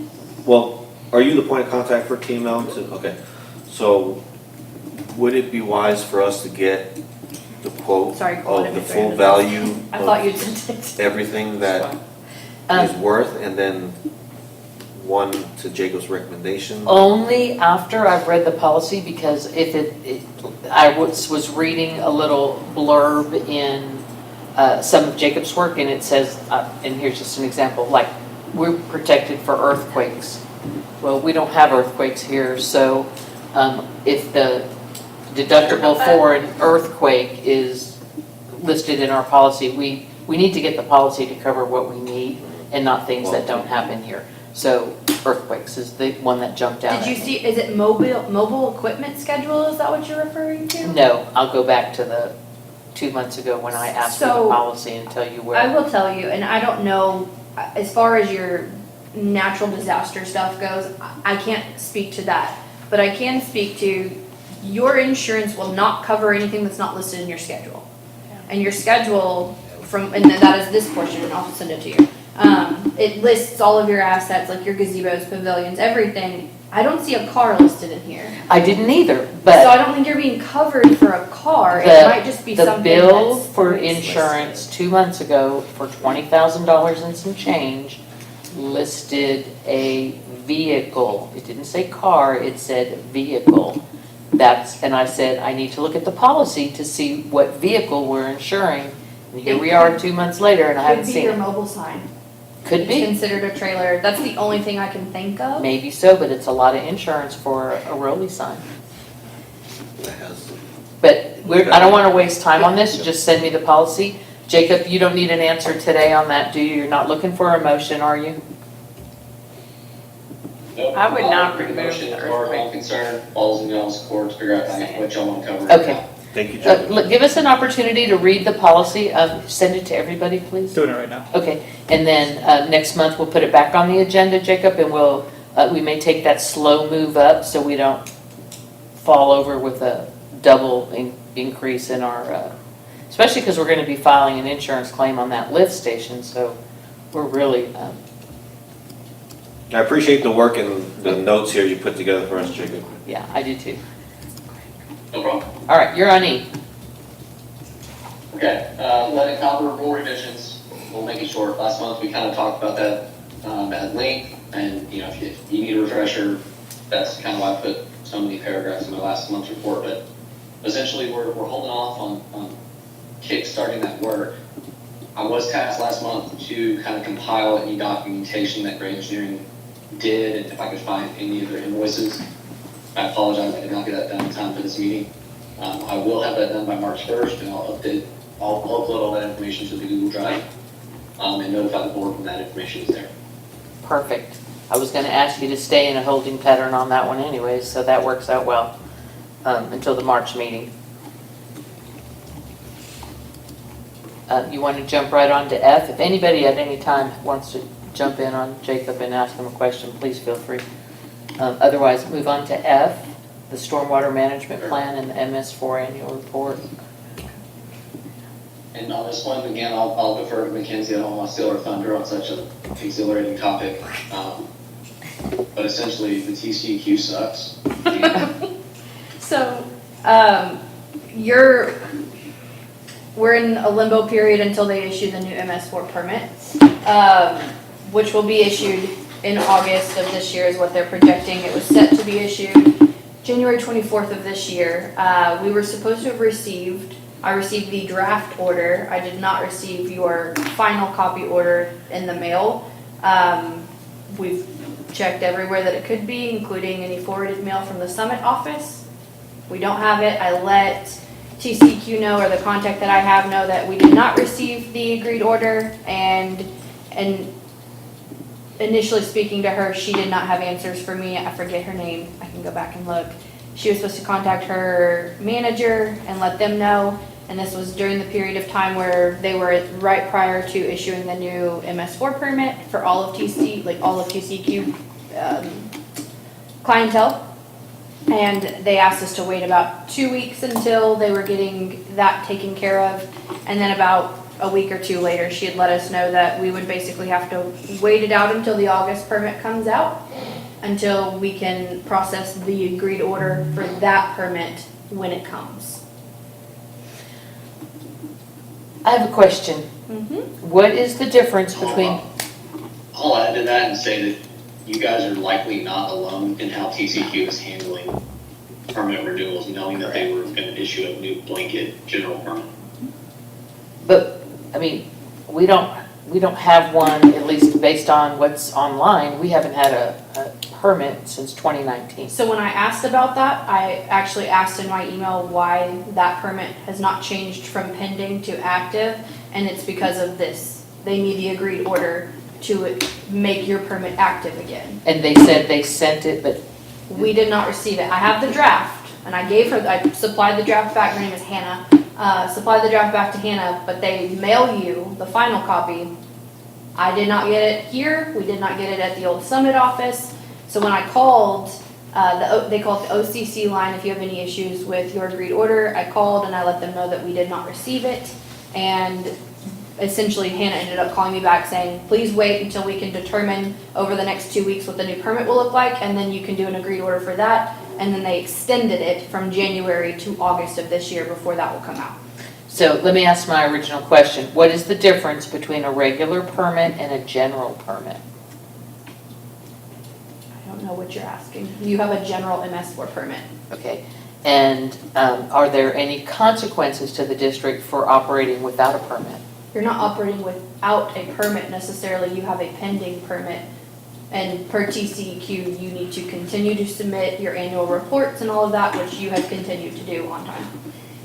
But is there any No, consequence or if there was, penalty or we would fee have gotten a notice from TCEQ So by we- now if there was. So- I've been submitting annual reports since 2019 and have gotten nothing back on any violations or anything of that nature. no fees, no As of right now, penalties? from what I can speak to today, I've not gotten a single notice from TCEQ that you're I'm out of just compliance for concerned your MS4 permit. With penalties and fees and money that we don't wanna just waste because of Correct. unnecessary spend. As of today, we have not gotten a single notice from TCEQ that you're out of compliance for Okay. MS4 at all. Thank you. You're up, Jacob. So are we free to move to El Segundo Parkway sign? Yes. Cool. So I worked with our landscape architect, Scott Sin, the same guy who was working on your Sunchase Park, by the way. And he put together I think is at least a starting exhibit for you guys to look at. It's at the back of the report. It's kind of a concept plan as to where that sign could be relocated, since it's damaged and it's in the middle of the median and it's likely going to get hit again. You guys kind of asked us to just look at a couple options. So we put together kind of two options. Both options, if you wanted us to look at them even further, we would need to do a little bit more digging, go out there and do some utility recon and see if there's anything in the way and kind of firm up a location. But in general, I think you have a couple options. We'd have to fine tune exactly where the right of way line is. And, if it's not completely in the right of way or if it's part of the easement, we'd have to work that landowner. So those are some options. I guess let me know what you guys think and we can take it further if you want. I do like the options. It's unfortunate that it can't be right in that very thin strip on El Salado, but as you said, it is absolutely a target. If the board has no objections, I'd like to re-look at the budget to figure out how we could get this in there and still take care of everything else that we need to do this year. So, Jacob, I so appreciate what you guys have put together, but let's put that just holding at the moment until we shuffle around money and see where we are. And especially, we need to really focus on Liberty because we're going to end up paying that final bill here in the next couple of months. So when you mean hold it, do you want me to keep it on the agenda as just as something that you can skip over as a reminder, or do you want us to set a tickler and we put it back in on the agenda in June or July? So. Oh, let's hope we don't have to go that far out because it's missing letters now. So now. So just leave it. Just leave it on there. I'm gonna take another pass at that agenda and try to figure in the priority 1 and 2 park items, those kind of things, and see where we stand financially, and then hopefully we can prioritize what we can afford to do in 2024, with the lift station, of course, being the priority. But I do like the way he looked at it, and I'm glad you checked on that right away, because I had a sneaking suspicion that TxDOT was going to take more of that roadway, and they certainly are. How far back? So always watch the wall. They're like inches away from the monument sign now. Okay, next item, Sunchase trickle channel flow. To be honest, we didn't really do anything with that item this month.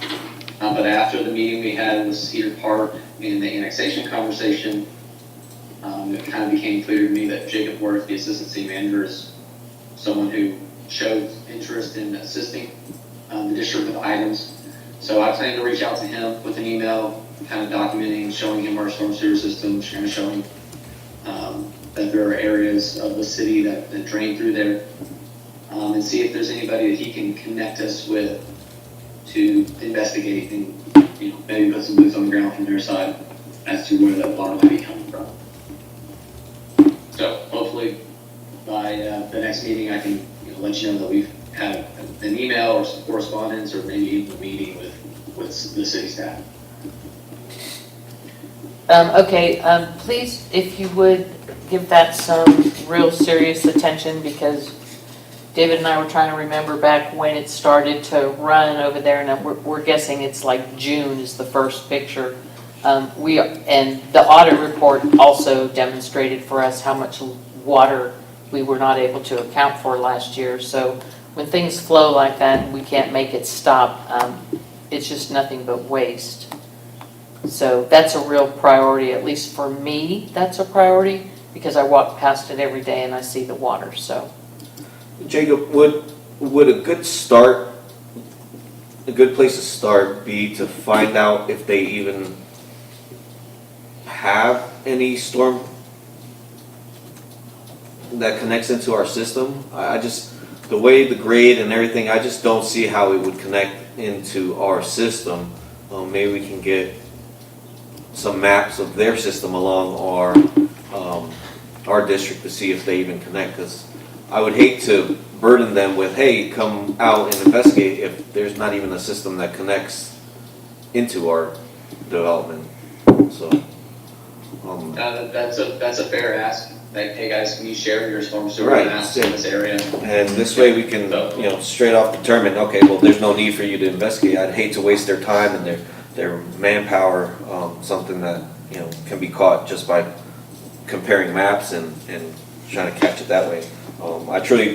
I am 99% sure that they do not connect, and that it is a water leak in our system. And with the ground shifting, I think we have more locations that we have water leaks going on. Okay. I will word my email to them in that fashion to request maps from them, just to confirm that. I appreciate that. If you could just keep me in the loop in that email. Absolutely. Thank you. You want me to copy the infrastructure? Yeah, the infrastructure committee, yes, please. Got it. Will do. The next item, I vaguely was able to hear some initial conversations in the meeting with Cedar Park staff that I thought was about the subject, but to be honest, I couldn't hear it very clearly. It was about this subject. Okay. Did the city state that they were looking into it, or? Yes, the lady said she would look into it. She did say she would look into it. Okay. Do you want me to continue looking through Gray's correspondence and files to see if I can find anything? No, let's leave it to Cedar Park to handle. Love it. No problem. We'll let you do water, not lights.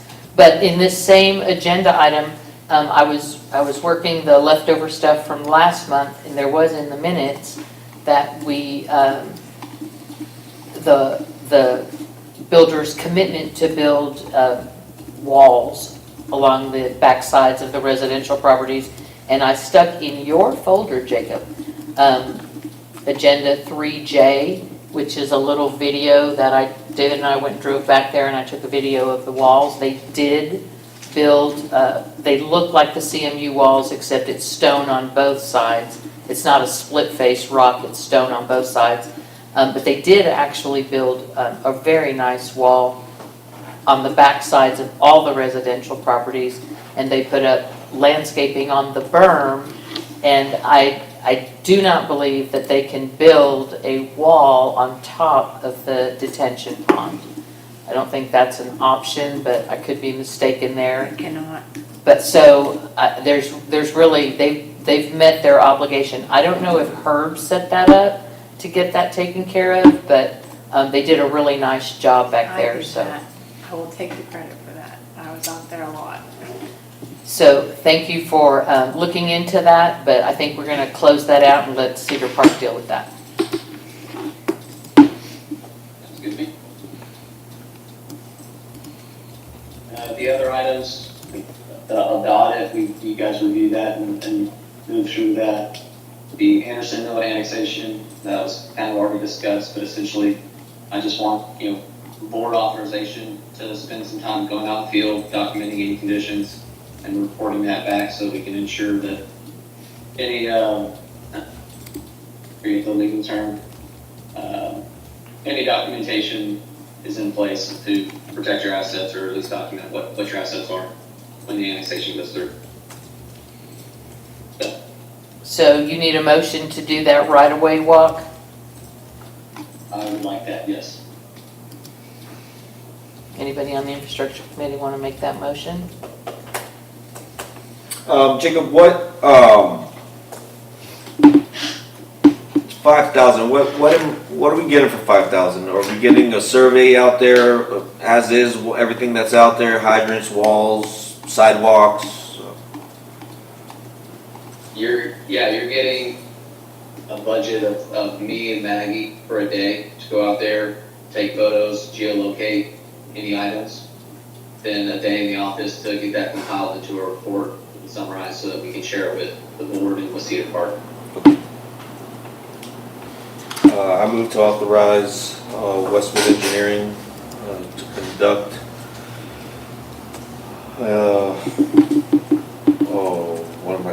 what are we conducting? Right-of-way walk. A right-of-way walk for the amount not to exceed $5,000. And this is just on Anderson Mill Road, right? Just the area that the city is going to be annexing from. Gotcha. Correct, Anderson Mill. You'll find our property because it's the only property that has CMU wall on it. Can I get a second on David's motion? I'll second that. Thank you,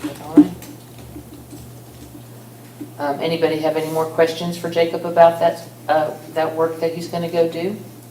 And let me just say this, and correct me if I'm wrong, Cole, but if we want to preserve our walls and our plantings and such, you're going to have agreements with Cedar Park drawn up so that we will always be able to work on that stuff. There will never be an issue about that wall belongs to us regardless of where it's sitting in the right-of-way. And if they need to move it, they have to move us first. That's the whole point of having Jacob go out and identify, because he'll be able to tell you all, all right, here's a corner X, Y, and Z, there's, district landscaping, or there's a flower patch, or there's a wall, signs, whatever it is. So then we can list all those improvements and have an agreement with Cedar Park. And so, I think there are some items, once we get that list from Jacob, there will be some items that we might be able to tell Cedar Park, you want this road, we'll give it to you, but maybe you take over the landscaping and the maintenance of these flowers. But for some of the items like the wall and stuff, they probably won't take it over. So the district will say, we just want the right to enter, to be on the right of way, to make repairs. We don't want any trouble. So we will have all that papered up. Thank you. So we do appreciate you doing that for us, Jacob. We love as-built stuff. So everybody in favor of Jacob walking Anderson Mill Road and collecting right-of-way data, hands in the air. That's 5. You're good to go on that one. Awesome. Well, that concludes my report. So if anybody has any questions, let me know. Anybody have anything for Jacob? No, sir. Thank you for waiting with us, Jacob.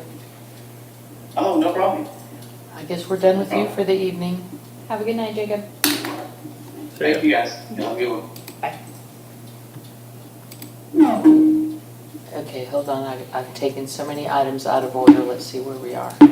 General manager. General manager's report. Awesome. Okay, I've got a long list there. Okay, Mackenzie, you're up. Alrighty, if you want to go to your packet, we will scroll down to page 7. We have one item for approval, and that is for the Servipro painters to do the bridge over Anderson Mill Pond, and that is the one that needed the support to be repaired on it prior to getting painted. So that proposal came out to $2,978. You'll notice that they have tax included on theirs, which you won't pay. We've already provided them your tax exempt certificate. So if you guys would like to entertain a motion for that first. Wait, hold on, you're so far ahead of me, I just now got there, hold on. Where was that? So we brought you guys a proposal to paint both gazebos and both footbridges. Y'all moved forward with both gazebos and the footbridge at Madeline, but the footbridge at Anderson Mill Pond had a broken support on it, so we asked them to provide a proposal that would include repairing that support before painting. That's what this is. Did we say they were gonna paint just 2 gazebos? Which ones? Gazebos. This one's been painted and this bench has been repaired, and then the other gazebo's been painted. The one on Old Old Mill? Well, the one in Anderson Mill West I don't Park know why has we not went been into all done. of them. That just- These were the 2 that needed the most attention, and the one on Old Mill had already been pressure washed. Oh, So we pressure washed the paint off of it, and so that's why we moved forward with these first. Okay. As a phased-in process, because that was $10,000 for the 3 as it is. And then you're gonna be adding another $3,000 on top of that just to get the other footbridge done. And this one will be, so this one here was actually a bench repair and paint. That's what they did for this one. so you want a motion? Yes, ma'am.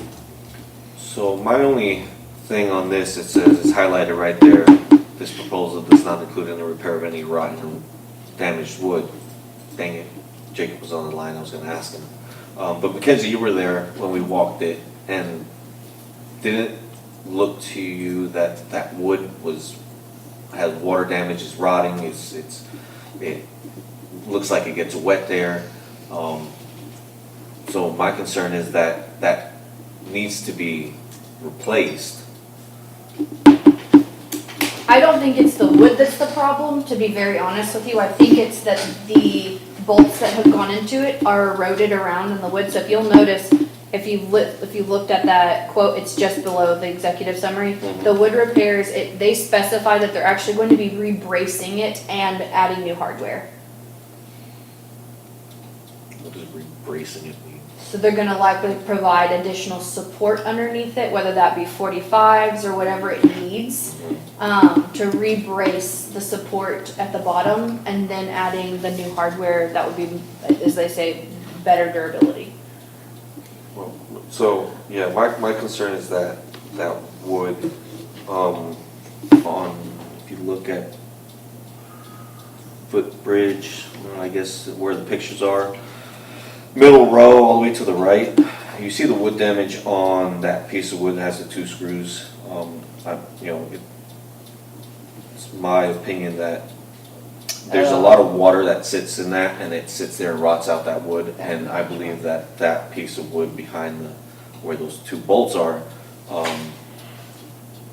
should be replaced. I'm not a contractor, I'm not, just a DIY guy that would, in my personal opinion, I would replace it, and yes, get some bigger bolts and some steel bracing to anchor it down pretty good, but that's just my opinion on it. Do they guarantee their work?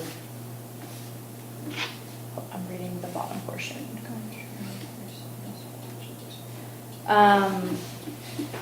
Yeah, I mean, they have general, guarantees on work. I think they do workmanship warranty, which for everyone it's a different time period.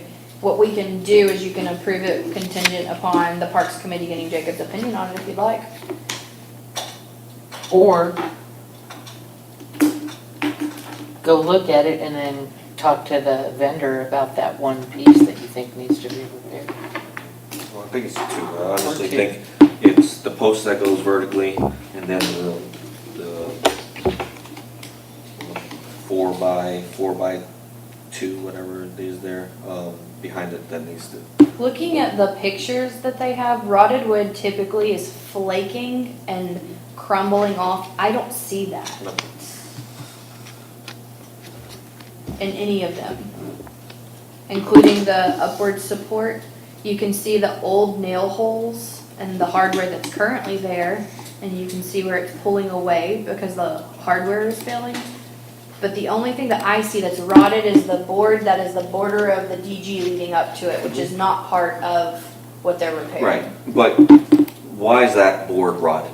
Because the water runs there, sits there, and it absorbs all that moisture. So that wood, all that wood is gonna absorb the same amount of moisture because it sits there and just, Well, it has been, but it's So- not rotted currently. that you can see from the pictures. So I just would feel more comfortable if we took maybe better pictures, got another opinion, or had somebody that, It also states that they're actually going to be digging up portions of the ground to allow the wood trim going into the ground to be braced against the footbridge. So they're not gonna, I don't think, be bracing it the same. So they've specified that they're actually gonna be digging out those corners. that's just my concern and my thoughts. So, I think y'all Anybody can else? approve it upon you taking a look at it if you want. I just don't wanna wait another month and it not have an approval and you go out there and decide that it can be done. And then Go take a look at it. we kick the can down the road again. We could wait till next month. I don't know. Or we can do it now. It's board decision.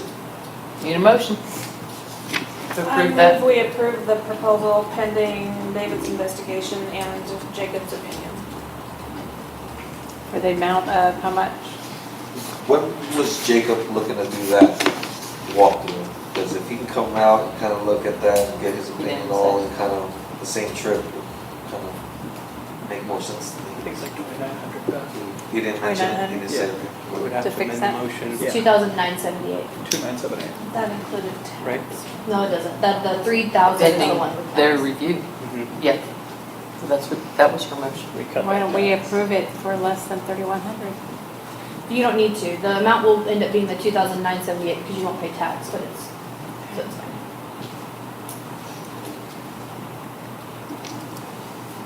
Okay, that was Kelly's motion. Is there a second? I'll second. Any more discussion? All in favor? Beth, did you vote? I did. Everybody Said else. yes. Alright. Moving on there, water accountability was 80 this month, which is back in line with what it used to be before. I will add, the city of Cedar Park actually came out here, after we called them for the Little Elm situation. And there was water running in Little Elm, and the gentleman from the city of Cedar Park actually told us he believes it's groundwater. So we then pressed them to put something of that form in writing and send it in, and of course they wouldn't. So we ended up sending a crew out, and they checked basically all inlets going back to Shannon Meadow and one other, which is where those come in. They did find, I believe it's either an inlet or a manhole that has a broken seal, and it is allowing groundwater to come in. We don't know if it's that, but the day that they were out here, everything was dry. So including the trickle channel into Little Elm. So it's like I've said in the past, hit or miss, and the day that we end up sending a crew out, there was no flow whatsoever into Did they Little Elm. take pictures of it? I believe so. I'll check the work order. Could you email me those pictures? I can. That'd be great. But we'll probably have to come back next month with a quote to get the seal redone. If it's on the stormwater manhole, the seal will need to be redone to prevent groundwater, rainwater getting in, because that's an I&I issue. And we'll go from there. This is Little Elms Mhm. leak? You told me that the text said it was an irrigation problem. Correct. Well, it wasn't the text said that. I checked with Land Care, and they still hadn't made the valve repair yet. So I initially thought it was that because that was the original water coming in. But then checked with Alan later that day, and then after checking with Alan, confirmed with Reese that the city of Cedar Park had actually come out here and told us that they thought it was groundwater. So at that point, I had a work order issued to send a crew out to pop manholes. And they came out, I believe, the following day or maybe 2 days later, and it was dry. So you were saying that the inlets on Shannon Hold on. Meadow? Give me 1 second, I'll, Yeah, because it should be Woodridge Lane, it's one of them. Lakeline Oaks Drive, and Shannon Meadow. Correct. And you're saying that, what seal are you referring to? That's what I said I would need to confirm. Okay, I What is that seal? Could you just explain it to me? Your stormwater, all manholes have a seal and a coat on them on the inside, and that seals all of the portions that stack together to create your manholes up. And when the seals on the internals get broken and then water seeps into the ground, it goes into your system that way. It's an I&I issue. So the manhole covers, are those the ones that are sitting on top of the inlets? Yes. They're not the manhole covers in the middle of the street, because those would be Correct. sewage. They're actually marked stormwater or sanitary sewer. Sewer, yeah. But yeah, so they're marked. So they ended up walking the trail looking for the leak, could not find anything. They checked all inlets leading back from Little Elm as far back as they could walk. Came to the office, got some maps just to double check. That's when they started popping lids. They popped Shannon Meadow and Woodridge, and says they got inside the storm drains, did not see anything, but they did see where rainwater was coming into one of the storm drain connections, which is the seal. And so they said it looks like the seal is not connecting very well, and we would need to determine if that is what's causing the rainwater to seep in. But other than that, But that day was dry. Yes, I think as far back until they got to that manhole. And it what day dry. was that? That day was Can you just send me that work order? 2/16. It's not closed out yet, I'll have to wait till it's closed, but yes. But there is a ton of If pictures on anybody, there. does anybody recall when the last time we had rain was? A week I ago. can't tell you what I had for breakfast. Yeah, because today Yeah, it 4 was, days ago. it was flowing. It was flowing, yeah. Mhm. Going, you know, and. Yeah, I can show you a picture right here. That's from that day. It's Yeah, dry. Yeah. This is from that, where it took like 2 minutes to load this picture, but it's dry. So, I mean, they did, and there's a bunch of pictures on here. Some of them look like they may have residual, but it's like a trickle in the bottom, so Well, it's not that's, gonna yeah. that- provide flow, but Today it was flowing. yeah, that was on, what did I say, 2/18? 2/16. 2/16, I'm sorry, can't get back to the screen. But they did go do that, and they looked at everything that they could. I'll send you these pictures, there's about 10 pictures on here.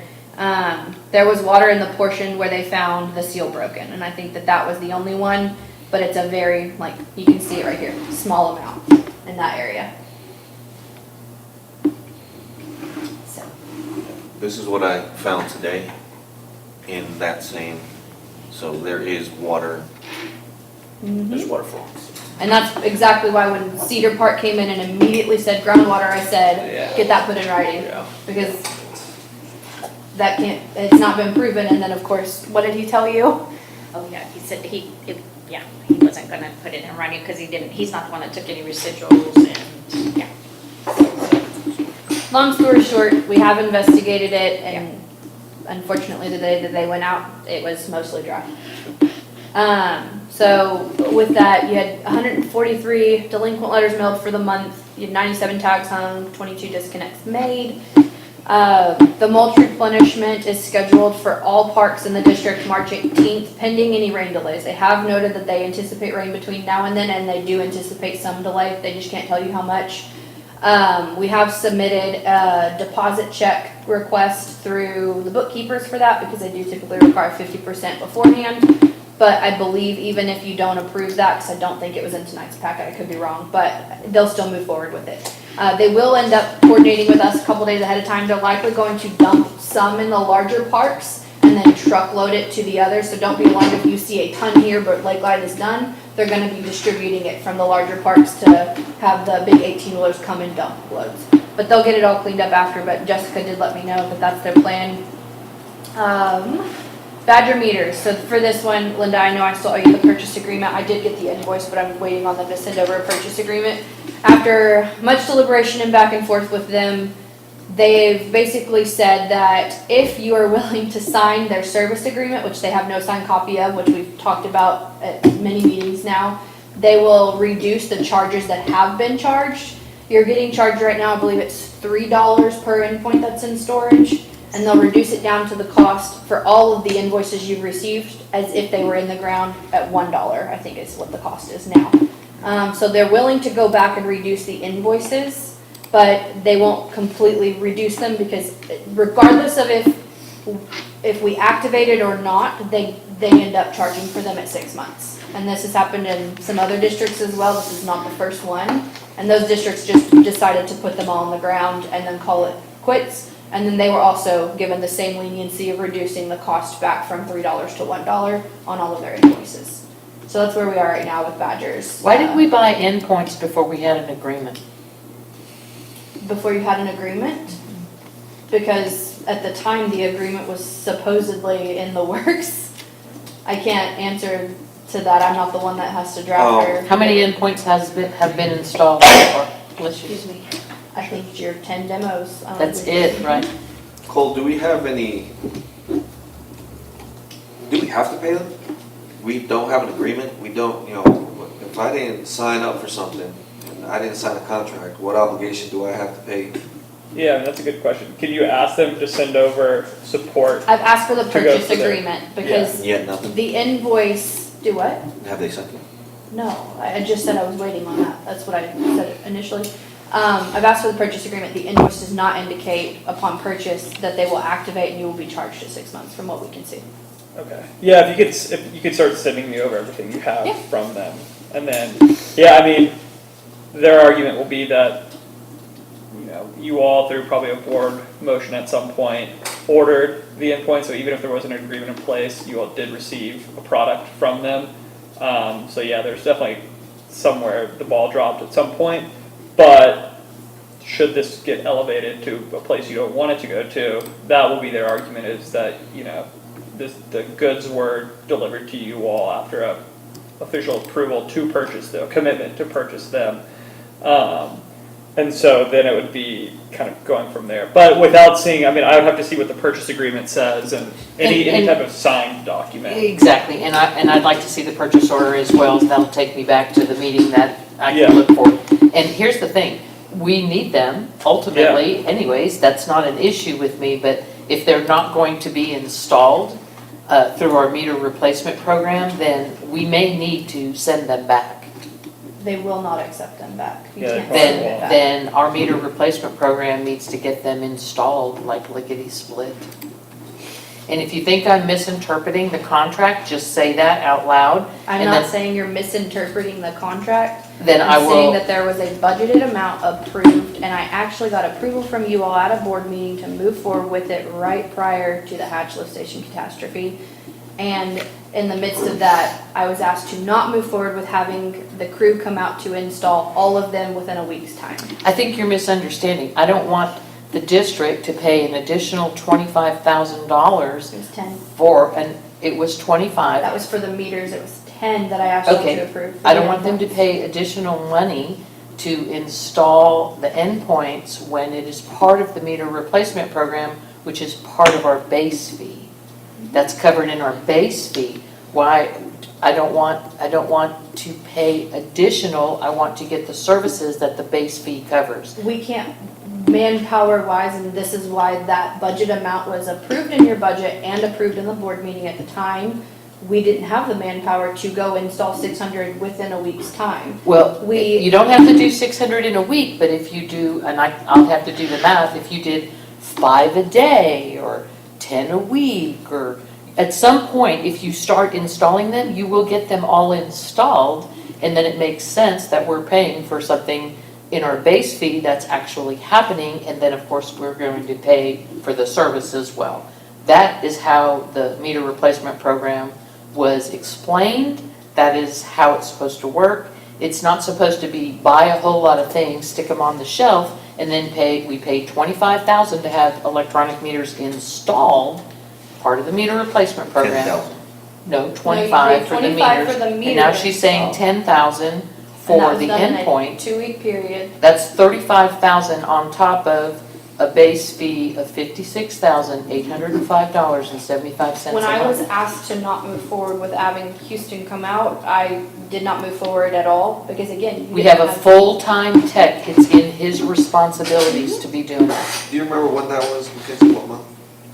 I don't, but I actually just pulled it up a minute ago, it's in one of the board reports, I closed it because I was looking for this pump replacement that we were supposedly Oh, that's not true, approved there are a for. few that have been installed. The 10 The 10 original originals test. have been installed, and all But of the but meters, the with the exception 600 of. that we have in storage, You don't have an endpoint, you have a new They're meter. just sitting in storage.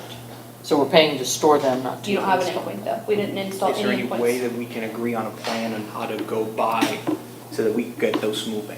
We need What do to you know, suggest? we need to know what can be done with our full-time tech or whoever you use in his stead if he can't do it, so that we can get the meter replacement program on track and get those 600 endpoints installed. First, we'll want you to have your agreement, because if you're already in a place with Badger and you're not willing to pay them, we could get to the point where we install these and they don't provide service until you do. That's first off. Second off, we will get the literature drafted and we will start putting it on bills, so we'll have to update your bill blurb. We'll probably do one of the little flyers on the back of the letter and start communicating to people about Ion Water. And then what we'll do is per endpoint installation, they will get a door tag hung that says you now have an endpoint on your meter. Please do not drive over the box, do not open the lid, the normal verbiage, and we can move forward with that. I don't know how many I can get done in a week, but we Can you have all of that prep stuff that you're gonna leave with every customer that has an electronic meter? Can you have that to us before the next meeting? Oh, yeah. Okay, deliver all that to us, deliver all the contract stuff to Cole, so he can look at that and guide us there. It's, okay. And then It's just ideally, invoice and purchase agreement. I think that ideally, one. we have a position next month where we can say, all right, we have to pay for them. I mean, you can't walk away from what you've already committed to. So, and the $1 is better than $3. I go with that. The monthly rate from Badger went from $30 a month to $1,830 a month. So that's a significant increase that is not in our budget. Again, those are all things that I'll pull together to make sure that going forward we can actually accommodate that additional cost. But there needs to be a plan from Infomark on how you intend to put those meters or the endpoints in place. We'll commit to getting a few done a week, but I don't know how many beyond that will get done with the current workload for them, and it's not Alan, it's a different tech, but that's fine. Again, give us a plan and that we have something we can work with. You got Can we it. get something in writing so that we can have it? Yeah. Okay. Her plan will be in writing, yes. Well, it'll be in my executive summary, is what it'll be. That's in writing, so. So, aside from that, the repair at the tennis court fence for Anderson Mill West has been completed from whenever the vandalism happened. The footbridge we've already covered. Streetlight survey has been done there. As far as FEMA updates go, I actually got an update today, and I did the final sign off on your last document for FEMA, and the payout is exactly what I said it was. It's 103,000 and some numbers I don't recall. But that is the final approval. No other filings will be needed. I am still waiting on the W-9 and direct deposit forms to come back from the bookkeepers. And as soon as those come back, I think that will conclude all documents that they need to pay the district the money back.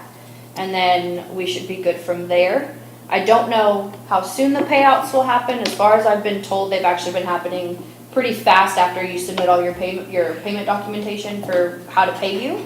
But they've not given specific timelines or dates to expect when you would get your money. So we're just in the process of waiting on those two forms to come back from Artesian, and then we'll get that done. You went to D, you're on D, FEMA update? Yes. You skipped streetlights. No, I didn't. I said streetlight survey was conducted 111. Oh, but I have something for you Okay. on streetlights before you go. Mhm. I missed that. I must have been typing. So we went and looked at David and I went up and looked at the possible spot for that street light that Beth was talking about for the enclave. First of all, my first question is, was there a street light in that spot before? Because we found the bolts, all the electricity is exposed. So that needs some kind of safety cover on it. Until we got the picture, I didn't know that there was anything there. Okay, so we never had a pole there? I think you did. So But There I was think it one. was I did do some long, research on that, long yeah. ago. So there was here- I one. tried to go back in Google Images to find when it was. and I we couldn't have a get it. street light map. 16, it's 15, 16 years is what I've been told by an old director. Okay, so that was. But there well was before. one there, but because that building wasn't there yet, and there wasn't anything else around at that time, they didn't worry about fixing it, because there wasn't anybody there. So I'm concerned that we maybe have, because we're billed for every one of those lights, electricity billing. So I'm going to have to, and I didn't have enough time to look at it on the street light map to see if we're still being charged for that. But somebody needs to put something over there because those wires are exposed. So that was the one thing. And then we measured it off, and if we were to put a street light there, it's 170 plus feet away from the driveway to the enclave. It literally will light up the vision source and the dentist office, but it's not going to do anything for the enclave. So I wanted to speak to whoever at the enclave was reporting a problem, get a better understanding of what the real problem is, and find a better solution. Because putting a street light in that vacant spot is not going to help. It's not going to do anything. Okay. Did you make contact or you? I did go up there, and I looked for the administrator, but she was off that day. I asked Beth who she had talked to, and she said it was a resident meeting. So I'll just contact the administrator. The problem is, it's not only cars going in there, but you have people that walk at night, and that's the other reason why they want the light. Again, I want to know the hard problem so we can find the perfect solution. If it's our solution to find, it may not be. It was actually a request from the maintenance man at the At the enclave? Yes, Yeah. he emailed. You have a lot of falls. If he's emailed you, I want Yes. you to send me that email, please. Okay. If you would, please. And then I will, again, we spent a lot of time looking up there, and then we kept saying, now, what was the problem they're trying to solve? Because this isn't going to solve a light problem. The pole's too far away. So, People and cars are the issues. Safety. so Stephanie, please send me the email from the Any maintenance. damage on the electric when y'all? They had nuts on it. So all the light poles have the bolts, so if they crash, they break, they can fall off. So the bolts are still there. You can tell that the remnants of the pole was still on the bottom, but yeah, those wires are live and they're exposed. Live wires? Yeah. Are you And- sure they're live? I was Well, he wasn't going to touch them, but he said there used to be an orange cone on it, and somebody's taken the cone. So now it's just exposed wires. My guess would be that they're live. Because Because whoever, they spread them out so they wouldn't make contact. Be a lot of juice. I wasn't gonna try to make some spark. Worry about kids. Worry about Stick their hands in anybody. there. Any person kicks it or. Yeah. Interesting. So I was going to ask too, is the light pole on Little Elm and Brighton Bend, did that get fixed? I think so. I drove by today. It's not fixed? Not yet. So when you have an update that says one outage was reported, I'd really like to know where it was Do and you which recall? ones have been repaired. Okay, we can have that in the future. Do you recall where that outage was? Yes, I can look it up real quick. Okay, I'll let you do that while I finish. You can email me that, I don't need to Also- waste time on that okay. right now, but, because, we had the two from Mr. O'Toole, he had requested one, and then somebody by that Nauman Elementary School had identified one that was out, so are those fixed? I didn't go check, so. It's just from when the tech does her light survey that's the only one I've been notified about for January. I don't know about Mr. O'Toole's. It was When in was one it? of the meetings. I'll Was it this I'll drive by year, and look. 2024, or was it last year? Because I don't think I've gotten an email from him since last year. He was actually speaking at a meeting about it. I think that was December. We can look, but what we do is when the light survey is done, we do it early in the morning to see, and then she reports any outages from that directly to PEC. Well, after this meeting, because it's dark, I'll go take a drive by and see if it's working or not. Okay. As far as your district insurance claims go, I have updated the claim for the hatch lift station to include all of the information that Jacob was able to provide. They are currently reviewing that. We finally got, I believe, an adjuster assigned. Find that email. And basically what they'll do from there is they're gonna have to, now that we've submitted the claim documents, they're gonna have to go through everything. They're gonna look through the scope of work approved and all of that to determine payouts. And what they did for the building, and I've asked that this be done for this as well, when we had the repairs for the building, is they actually negated depreciation costs and gave you full cost back whenever we did that. So I'm hoping that that's the same case, but as of right now, we've just submitted everything and so far, what we have so far. Once the project is concluded, we will have to submit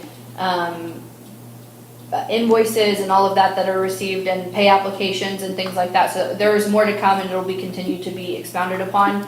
But that's just where we are right now. But we can be sure that we will not receive any more than the total coverage of that lift I station. don't know. Which is around $250,000 on a $700,000 project. I don't know. I asked that question to one of the TML claims adjusters for a different district. I said, hey, I have a lift station, and they said sometimes, depending upon your longevity with TML, they'll evaluate your claims. If you haven't submitted a lot and you're not a heavy user, sometimes they'll find ways to give you back more than what the actual value was in your what they call your schedule. They said they can't guarantee it, but TML is pretty good about honoring good customers and just trying to keep customers. So I can't guarantee it, but at the very least you'll get that amount back. Depending on if they add in or take away from depreciation. So it might become a little less than that, but I'm hoping that they will do what they did here and not take that away. As far as the contract renegotiation goes, we have reviewed the entire list of what you all have provided, and we're in the process of doing what we call our cost model call. That call will take place and we will go through and we will itemize it. We have determined our non-negotiable versus negotiable, and I have done exactly what you've asked. So when we come time to present it next month in March, we have additional columns added to the Excel. We've kind of just separated them from the others. And what I've essentially done, and we've done with upper management, we've gone through and we've put in a column that says agree, shared, or non-negotiable. And so whether we agree with the proposed, whether it be a shared responsibility, that means we agree with you allowing the facility manager to do it, but there is some shared responsibility on Infomark's part, and we've added notes to that to help you understand. So for instance, one of the items was that they would handle general repairs of parks and ponds, and I said shared, parks is okay, ponds we would take. They wouldn't be repairing for ponds. So just little things like that where it's an item that would go both ways. And if it's going to require the facilities manager to touch a meter box, a meter lid, or anything like that within the system is going to be non-negotiable. Unless it's one that was a shared something or another, and I found a way that I needed to mark it shared. So that's all we did. We didn't disagree with any of the items. One item on engineering I wanted to update you on. There's a lead and copper sampling in there. That is samples. That is not the project that Jacob is working on. So I did mark that one as shared and explain that is sampling and that is not this actual TCEQ project happening. So we've gone in, we've added notes to everything, especially anything that was non-negotiable. We put why.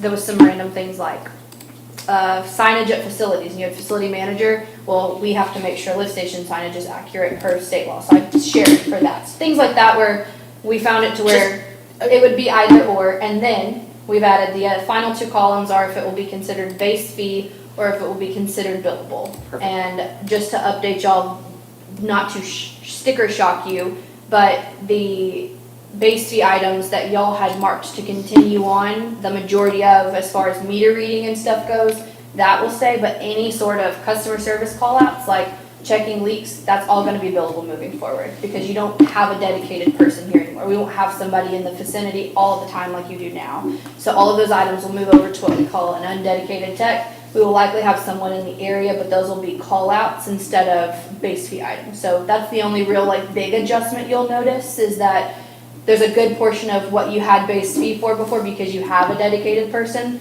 that's going to move over to T&M or billable on a work order for that reason. And I think as far as all of what you had marked in there as billable now, I left, I'd say 90% of that is billable. Some things are just included in base fees and we don't bill for them regardless. So it was like tap processing stuff and things like that. While you're a fully built out district, we don't even do that, do we? You don't do it, but regardless, it's always included in a base fee. It's not an added cost to the base fee. It's just you have that support department if you need it, but it's not something that you're actually gonna be paying for on a monthly basis, even in your base fee. But some of those items that you had marked billable because they don't happen as often, or you had them marked as needed, I left as base fee in the proposed because it doesn't add anything to it. Okay.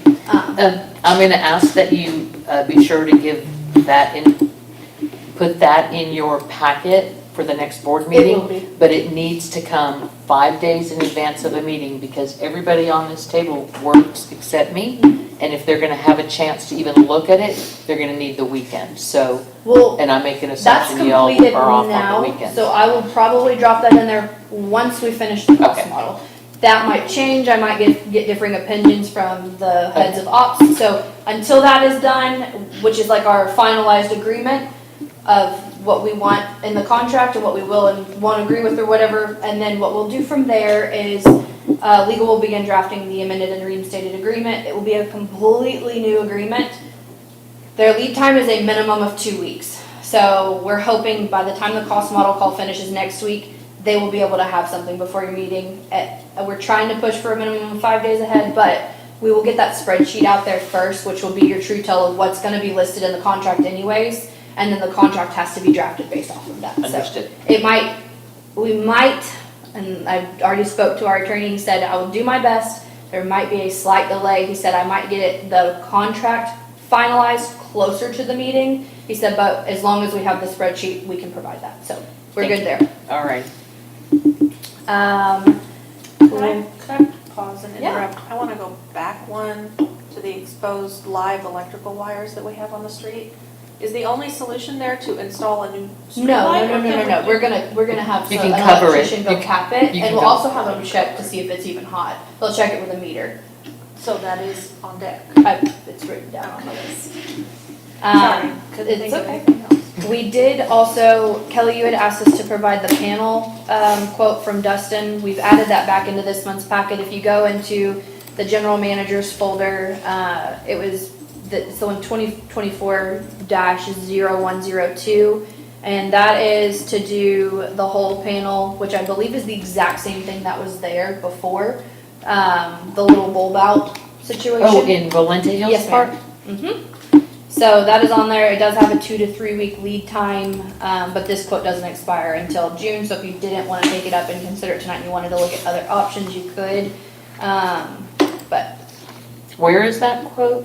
In your it's packet? in the folder. If you, it's Oh, in in our your folder, directly under board packets, the 2024-0102.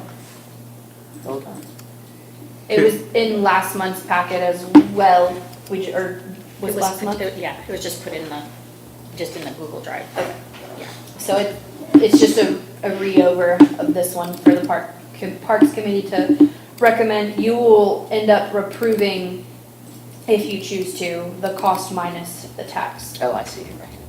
Was there a picture of? It's not, it's the exact same thing that you had before. It's identical. There was a picture I saw of the broken Correct. thing.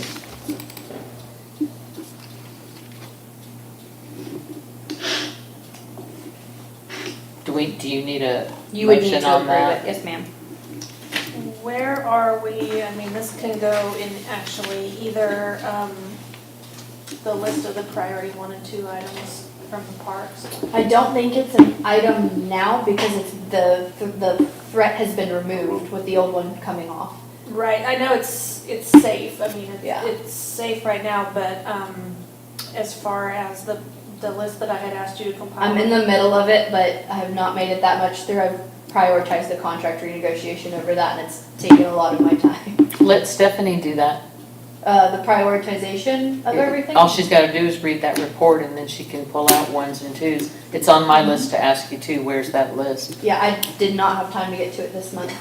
Between Those are Cleveland- life and death, 1 and 2s are life and But you death. gave me other deadlines, and you already have that report. But we have Stephanie to help with that. I understand that I was asked to do that last month, so I took it upon myself to do it. Okay, so I'm gonna make a note here, because that was on one of the things on my list too. Where is that list? Because if we're gonna shuffle around the budget to try to take care of all the 1s and 2s, but we have to know what they are and what it costs to fix them. So we really need that. That needs to be a high priority item. I understand. I unfortunately, I have deadlines with FEMA to get things done, and that requires calls and signing off on forms and things like that, and then your contract renegotiation requires quite a bit of time for me to go through the spreadsheet, get approval from upper management on items. So between that and my other things that I do for the district, I've made it halfway through the list. So, Well, definitely pulling in Stephanie is a good idea, but we've got to have that list. We've got to get bids on that and get those items rectified. Mackenzie, how much time do you give to us at this district? couldn't tell you. More than 40, unfortunately. But it's not supposed to be, correct? I just want to make that clear to everybody, because I think everybody thinks that she's got all this time, but she has other districts too. Yeah. How many? How many districts do you have? 7? 5. 5. And 40% of your time is dedicated to us? And I'm not dedicated to anybody else. I have no time dedications in any other district. Just here? Mm-hmm. 40% is what, 15 hours a week? Is that about right? It's a math problem. I think so. That's why I'm a lawyer. I mean, I just hear you guys giving her a hard time, and I mean, I know she works her tail off for us. Well, Nobody's you know giving way something, more. nobody's giving her a hard time. We are asking for work product that was voted on and approved by this board at last month's meeting. So I appreciate that you are very busy, and I know you have other districts, and I'm not suggesting otherwise. I'm just saying that we need to prioritize things, and life and limb has to be first. It just has to be My first. thing is y'all already have the list. It's not that you don't have the report. You want us to put it together? You want have us to make the report. list? That's not what I'm saying. I'm saying I did what I could this month, but I'm not always gonna be able to get every action item that the board gives me at every meeting done. That's just not feasible. But you have an employee. You have, you and can- we have a 50% ops, and we have a tech, and we have Stephanie, and we pay extra for those full-time services, so I know. I don't know what you mean by you pay extra. You pay Our this. base fee covers 2 full-time dedicated employees to this district, so, you know, there's 40 hours in a work week, there's 120 hours in a month. I don't know how hard, I don't know. And she's the I have reason not why pulled together the I don't list. have to deal with any customers. I don't touch that. She has a full. We don't team. need to discuss that, we're gonna work that through in the renegotiations, okay, so, but I do want to make it very clear, I do believe that because of the magnitude of 1 and 2 priority items, and we know about them, we really have to move them forward, so if you need to use the ops person to help you, whatever you need to do, please, by next month, let's have that done. Well, because in good conjunction with the list, it's not just about the list, it's about the list and then getting Then bids. bids and And that. getting someone out here Correct. in the area. Who in the Parks Committee is working on that as well with her?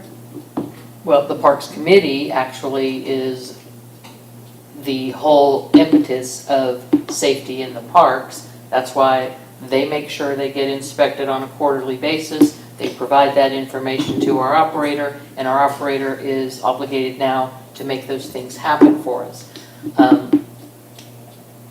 That's how that works.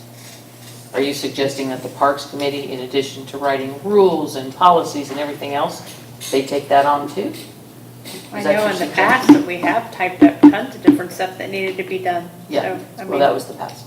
So let's just move on. The posting of the non-enforcement of deed restriction decisions has not been posted on the website, and it had a motion and an approval to do so at the last meeting. Oh, you did that? No. Oh, you were doing it during the meeting. Okay, No, well. that was for the special one, wasn't it? Was it for the special meeting? I'll look. I may have done it, and then I'll have to look. I recall adding it up there, but I thought you did. I looked 2 days ago, it wasn't there. I thought I did it during your meeting after you approved it, so that could be my problem of doing it multitasking. But I'll double check it and then get it up. I wanted to first, before we move on, what are we gonna do about the repair for Valente? We're gonna defer on that until we've addressed the probably One, one. okay. Because it's safe to be an empty hole, right?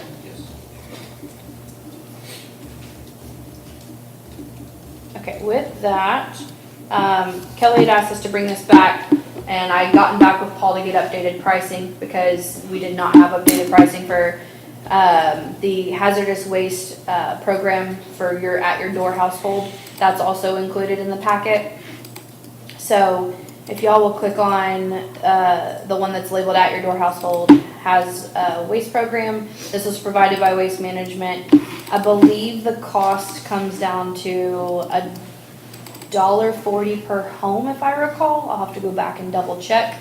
But this entails what it basically has, and it's household chemicals, automotive batteries, chemicals that are from automotive vehicles, universal materials, electronics. And so this is the program. We've actually brought this forward a couple of times due to either residential interest or board interest. So I don't know. I'm sure no one's probably had that much time to take a look at it.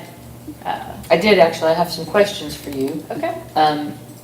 This is the same Waste Management that does our trash and Correct. recycle, right?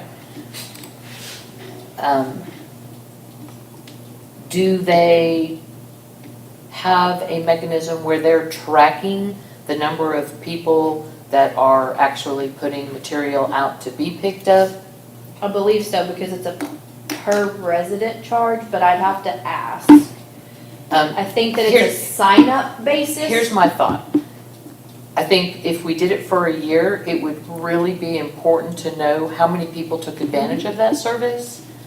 And I know the Cedar Park one, since you have to ask for someone to come and pull it off your doorstep, they have records of how the program's being used. I do not have any issue with trying a program like this, but only if there's data at the end that shows that out of 1,900 homes, if it came back and said only 10 people used the service in a year, we might want to reconsider if we continue with that program. So please find out if there is a mechanism in their program for us to look at the number of residents that are actually using it, or the frequency that they actually pick up hazardous waste. So it's opt-in? I think so. I'll have to double check, but I know thought it was every I thought it was property. I've gone through two different hazardous waste programs, not with Waste Management, one with Waste Management, one with Waste Connections, and I know one of the two is opt-in. I'll have to double check if it's Waste Management or Waste Connections. I would like the opt-in option. Yeah, I do too. But yeah, get us more details on that so we'll know. But in the interim, you'll notice I put out there for you the Williamson County Hazardous Waste Collection is coming up on March 16th. May I speak? Please. That thing is the biggest disaster. If anybody has ever been out there, you know. The Taylor location? The one I went to was out in Georgetown by LISD headquarters, and it's open for like 4 hours, like 9 to 1. The day that I went, I loaded up my car and I got there about 11. I waited in a line that went almost back to 183. I waited for 2 hours. And around 1 o'clock, the line started moving faster, and we were almost at the front anyway. And when we got to the front, they just waved us through and said, "We're closed." And there were several hundred cars behind me as well. So I would say if anyone wants to go to that one, get up early, pack a lunch, be the first one there. I mean, if you get there later, you have no choice. And so I had to drive all that stuff I don't know back to my house. I don't know whoever set up the one at the Gupton Stadium, but that was the most well-oiled machine I've ever seen. You literally never stopped moving, and you never got out of your car. They would take it out. They had semi-trucks that got the TVs. They had a semi-truck that was taking away the paint. So, and I don't know who did that one, but that one That's Cedar was Park. that Cedar Park? Wait, So Williamson County doesn't have a good. not 2 years ago. Well, you know, for those people who really want to get rid of it bad right now, we could give them the information because it's up to them if they want to go. If there's no objection, I'd like to put it up on the website just for informational purposes. If anybody uses the service, I wouldn't, and I think it says it's in Taylor. If you look at it, I think that's where they would have to take it. I think that's where the dump is, or the landfill, or wherever they put our trash. Well, I would approve that motion with, if we post an advisory that we recommend arriving early. Because I would not do that to my worst enemy, to tell them to go out there and have the experience that I did. Okay.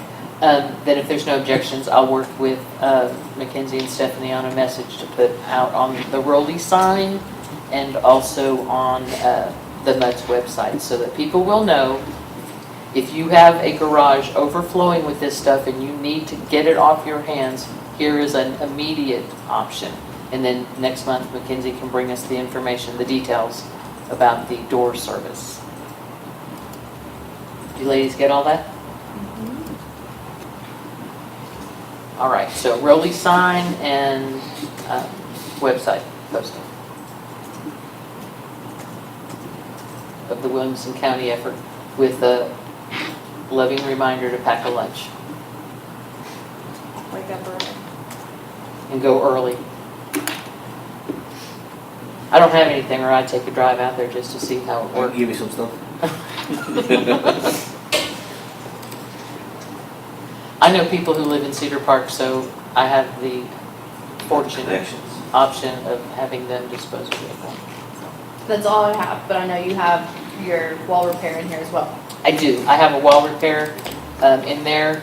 That was the lady off in Grist. I think that's a cul-de-sac.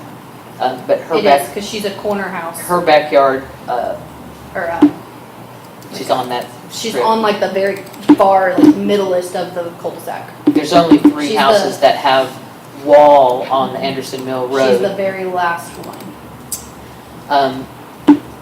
Yeah, that fell through the proverbial crack on that one. So I literally did an online search for masonry contractors and came up, I got 3 bids in less than a day. So let me get there. You'll see it in the folder called Wall Repair under the General Manager's Report.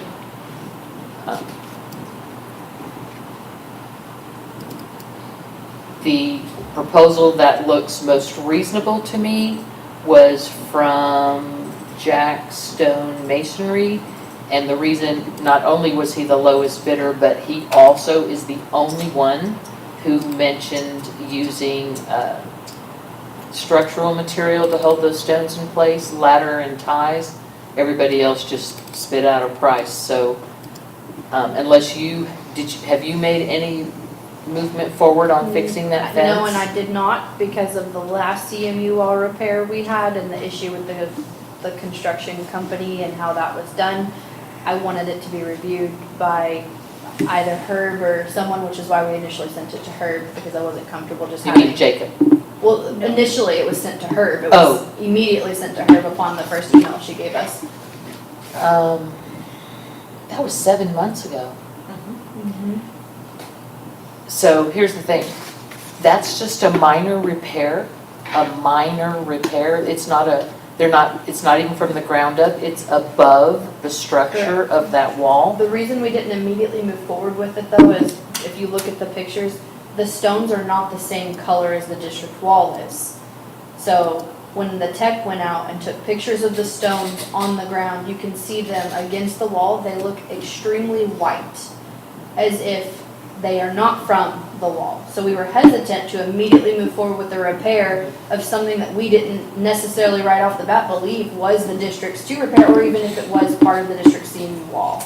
So that was the only reason we didn't immediately move forward with contacting a company and notated to Herb that if you look at the stones, they are not the same color. She explained in her reply email that apparently somebody driving on Anderson Mill Road actually hit that fence once, and it has already been repaired. She's in a bad spot.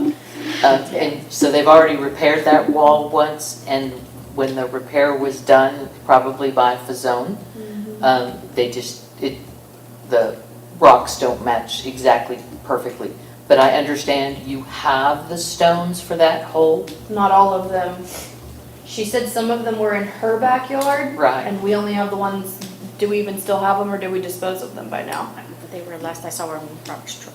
Yeah, so they've probably been disposed of at this point. But we do have a picture of them compared to the wall. They're cracked and crumpled So and you're they're not gonna need So we're broken gonna need new evenly. Okay, In the, addition to that, the other reason why we wanted this to be looked into is because while that is the district's CMU wall, it also appears that the tree is part of the problem. That tree is on her property. that's an act of nature, which means you build the wall around the tree. Correct. But the tree is lowering closer and closer to the CMU wall, and we essentially wanted to know if, at this point, the district was within its rights to trim it so that her tree You would have does to not- cut that tree down, because it is the trunk of the tree that's closest to the wall.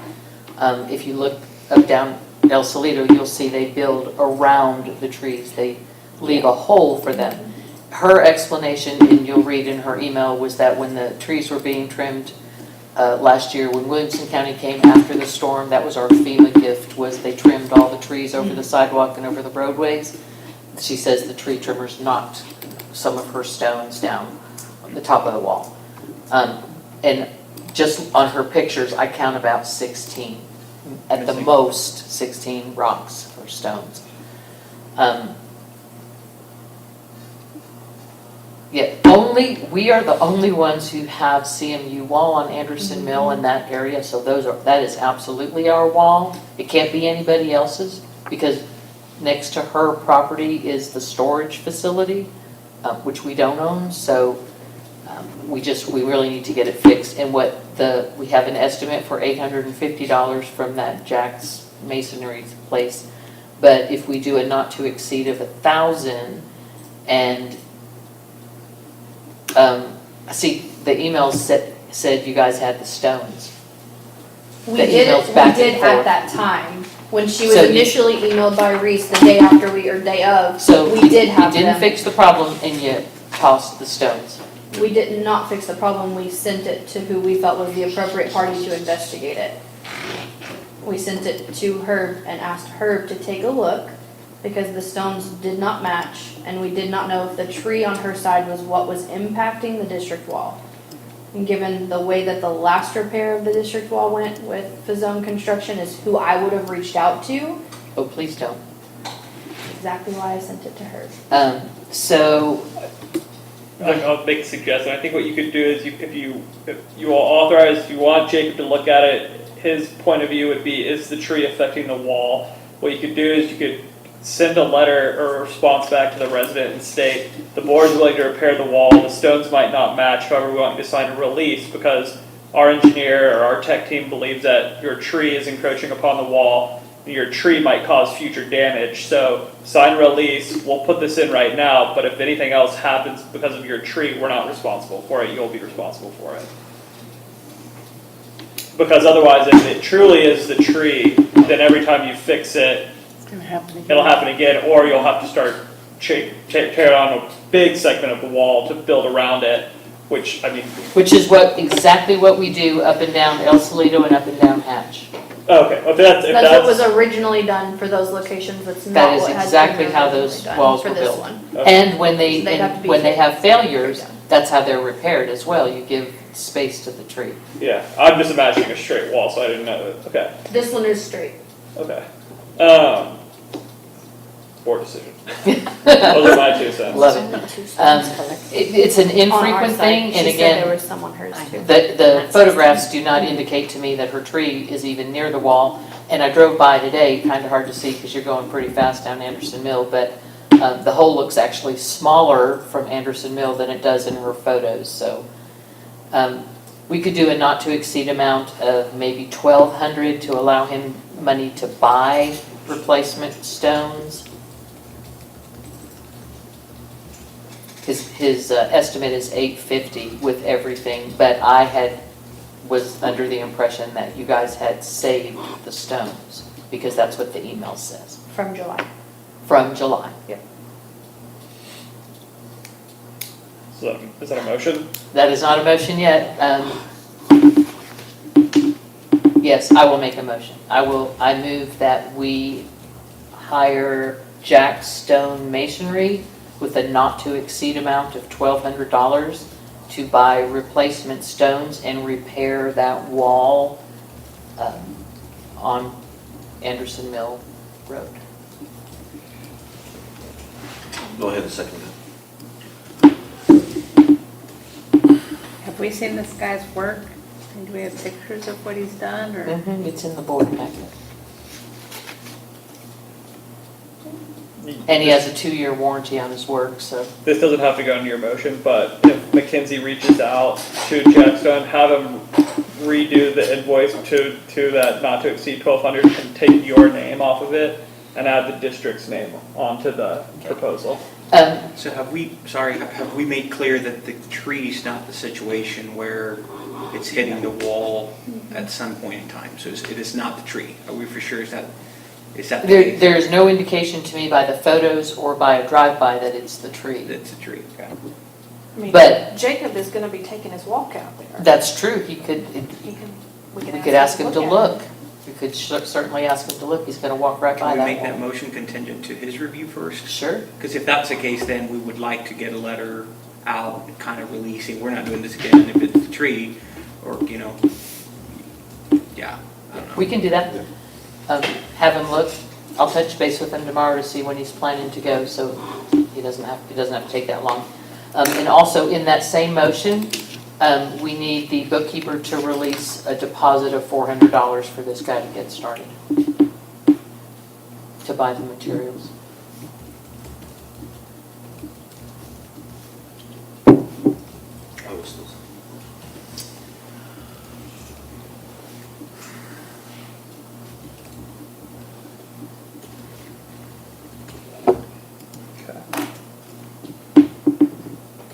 Okay, so David's second, and is there any more discussion? All in favor? 5 in here. All right, let's see.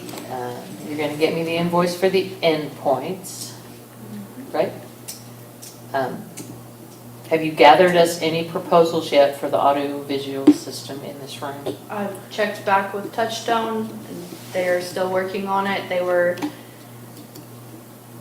confused about the original request, which was for new microphones, because the ones that we have are intermittently not charging correctly. This has been an ongoing tug of war with them. But yes, we have requested, and I think this actually might require a visit from Touchstone, so they're likely gonna have to give you a cost on that, which I actually asked for the last time we had communications with them, is if this is going to require, which was at their suggestion, a visit, then they would need to provide a not to exceed amount for the board to approve, and I did not receive one.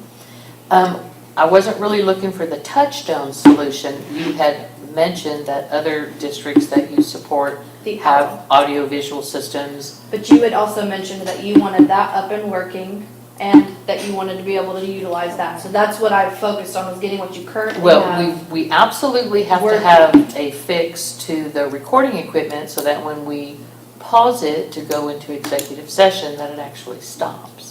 There is a fix for that, and I told you that moving forward, we would just completely unplug the Pearl, so it would have no power running to it. So It would just require a minute or two extra whenever you turn it. I wanted to see what you have set up in your other districts that you talked about at one of our meetings, maybe 3 meetings ago. That's what I'd like to see. Okay, I was under the impression you wanted, because you had stated Well, that you wanted this to communicate properly and be able to That's display. been broken for over a year It now, has so. not, I've used it within the last year. It hasn't been broken for over a year. So we just need to get these things repaired. Or The last do away email with I them. shared with Touchstone was the 1st of February, and that was me asking them to provide a not to exceed limit for whatever site visit they feel is necessary to get your equipment that you currently have operating properly.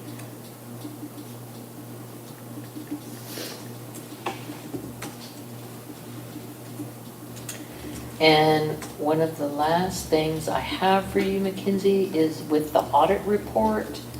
I caught that the constables worked twice as many hours as was approved in the budget for the last year. The budget amount was $40,500. We are over budget by $42,000.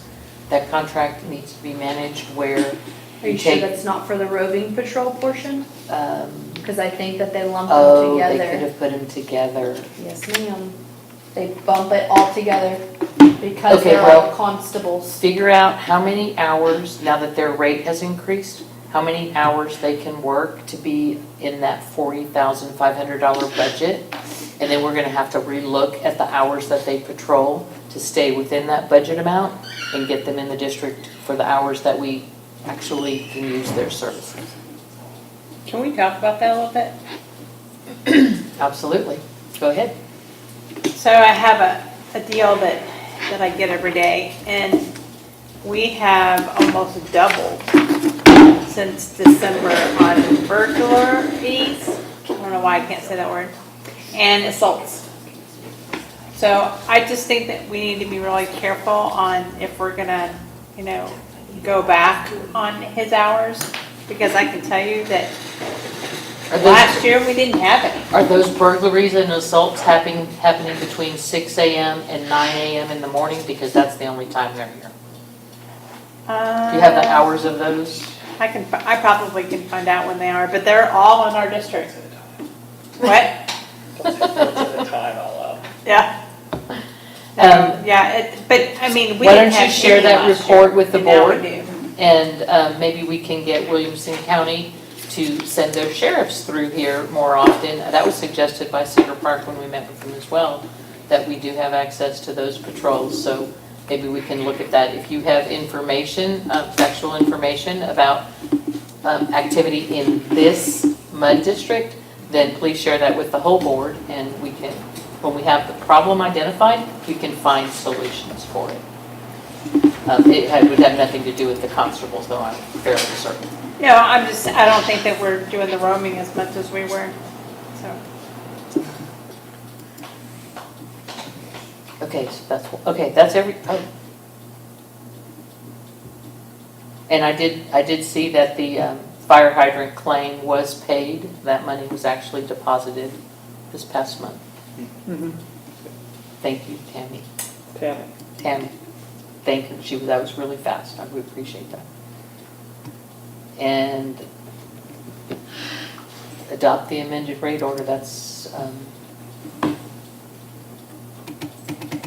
have that under insurance claims. I think that's a rollover item because Cole needed to clarify language maybe.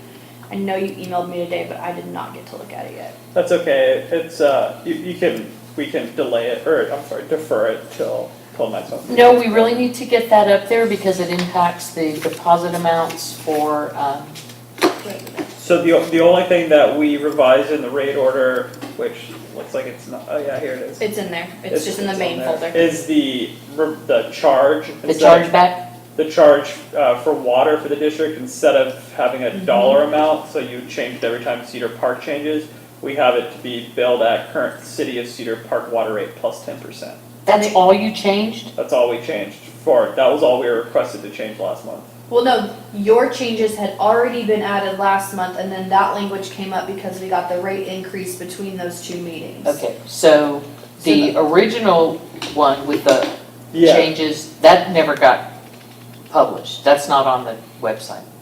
The one where everybody's deposit is $200. No, I believe think it that is. We sent y'all it. reviewed that language last month, but during that meeting, we had determined that it needed to be updated because of the rate increase letter received from the city of Cedar Park. And you wanted to have language in there that said, we will bill back to the customer even if it's between the hours of 8 and 5, if the problem is on the customer side. Do you remember that conversation? I don't remember that last month, but I remember that prior month, but I didn't add that language. That's what I thought he was working on, was language to put in there that even if it's not an after-hour call, if the problem is on the customer's side, we're gonna bill them back. I don't remember us, that wasn't last month, it may have been December, but I do know last month was specific to adjusting it so that way you didn't have to adjust it every time Cedar Park upped the rates. I mean, we can certainly add it in. I'll look at it. I'll look at it to see where we are with the rate order online, because.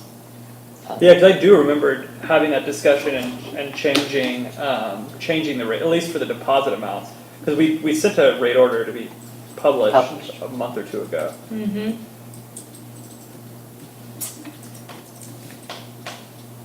Is that your whole report, Mackenzie? Mhm. Awesome, let's move on. Committee assignments, Parks Committee, anything? I think we got it all. Perfect. Deed restrictions? Get any more complaints? Nope, the compliance date, the requested compliance date from the friendly letter was pushed out to the 29th, so we won't address it till the next meeting. Linda, page 14 of the rate order. Additional fee for after-hours reconnect. In parentheses, when reconnection requested or payment made after 2 p.m. District cost. So that's what was requested, I believe. That's published. That wasn't a change. That was already. Say that again, I'm sorry, I was writing page. Additional fee for after-hours reconnect. In parentheses, when reconnection requested or payment made after 2 p.m. District cost. That was my change. She's talking No. about a different section of the rate order. Oh, It's okay. further down. I'll find it and I'll send it to you. Okay. I don't know that I have her language, but it wouldn't be hard to add it in. She just wants it to specify in a section that doesn't currently specify after hours or business hours, to specify either of those being billed back to the customer if it's determined to be an issue on their side. Okay. Yeah, if you'll send me that, I'll add it in. Yeah, because there was a concern that because it was business hours that we shouldn't be billing them back. That's how it's historically. Right, but Been if the done. problem is on the customer side, regardless of the time of day, Yeah. it's billed back. True. If we had to pay for it. Yeah. If our tech went out there and looked for free, then there's nothing to bill back. But and it was triggered because Infomark had sent employees out to look at something and it was on the customer side. All right, Information Management Committee, you guys have anything on the website? Need some updating. I don't have any updates. Beth? There's some stuff on there that's, that needs to be updated. So if you guys would get together, take a look, bring it current. Agenda 7, old business including execution of vehicle contract with the Williamson County Precinct 2. You all have already done that. You did that last month. It just wasn't on the agenda, so we're just having you do a motion to ratify that action. I'll take the motion. I move we authorize execution of the vehicle contract with Williamson County Precinct 2 Constable's Office. I'll second that motion. Any discussion? All in favor? Thank you. Did I give you that contract he handed me? Yes, you did. Thank you.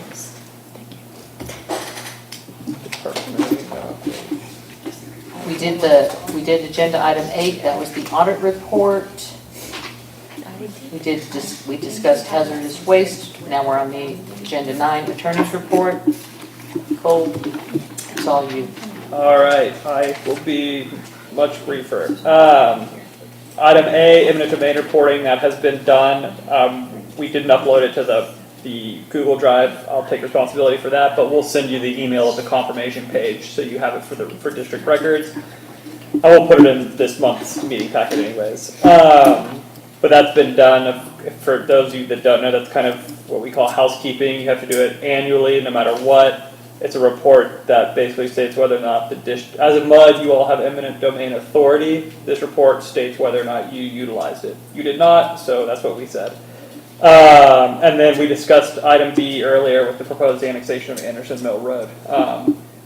Right now, you all have authorized Jacob to go out and perform the survey, the list of district facilities, so he'll do that. Then we'll be able to have a separate contract and then kind of go into the negotiation phase with Cedar Park.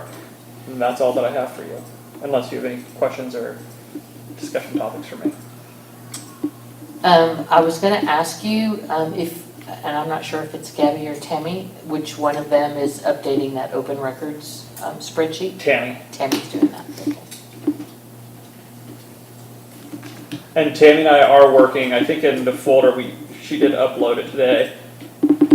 We have the letters from the AG's office regarding the two past records requests, so we are preparing responses, and we intend to respond to the AG to both of them by next week. And did you find the material that those requests were asking for, or?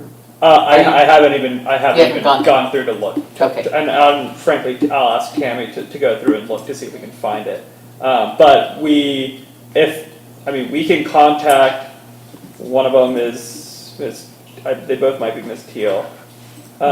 Yes, I think so. We can reach out to her and see if she still wants that information, and if we find it, we'll send it to her. Otherwise, we just need to make sure we get our responses to the AG Okay. accordingly. Okay.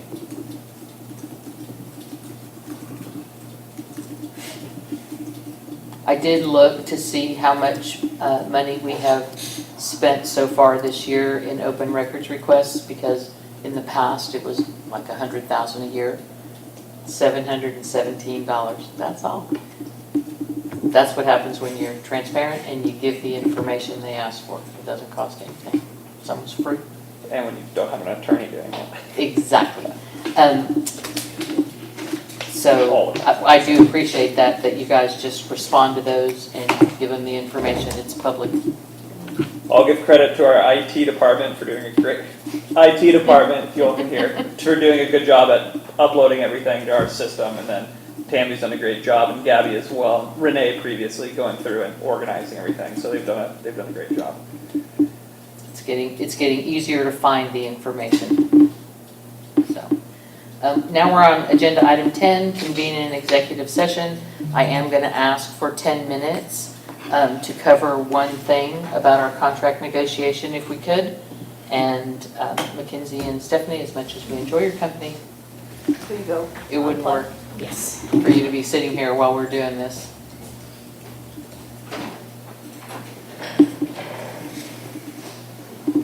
Is there a reason why we can't talk about that in public?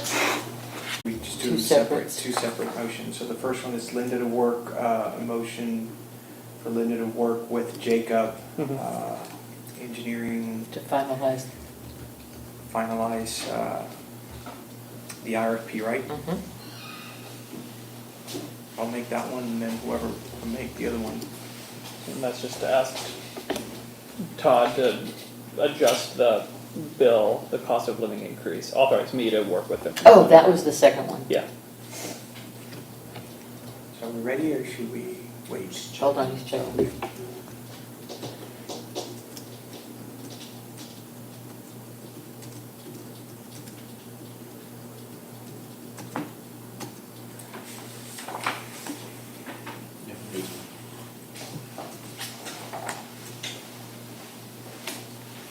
Is it on? Okay, we are back in executive session. It is 10:20 and the board made no decisions and will finalize. Alright, so I move that we authorize Linda, our president, to work with Jacob, our district engineer. RFP for an operator. Oh, for an operator. RFP for an operator. I second that. Okay, we have a second. Was that a yes or a yes? To settle the accounting business. I move that we instruct unprovided accounting services last year and the unbilled for cost of living increase this year. Okay, I'll second that. All right. Thank you. Is there anything else for this evening? Thank you. Turn this off, right? Red is off. Turn this off. I didn't turn it back on. Anybody need it? I do. This was. Thank you.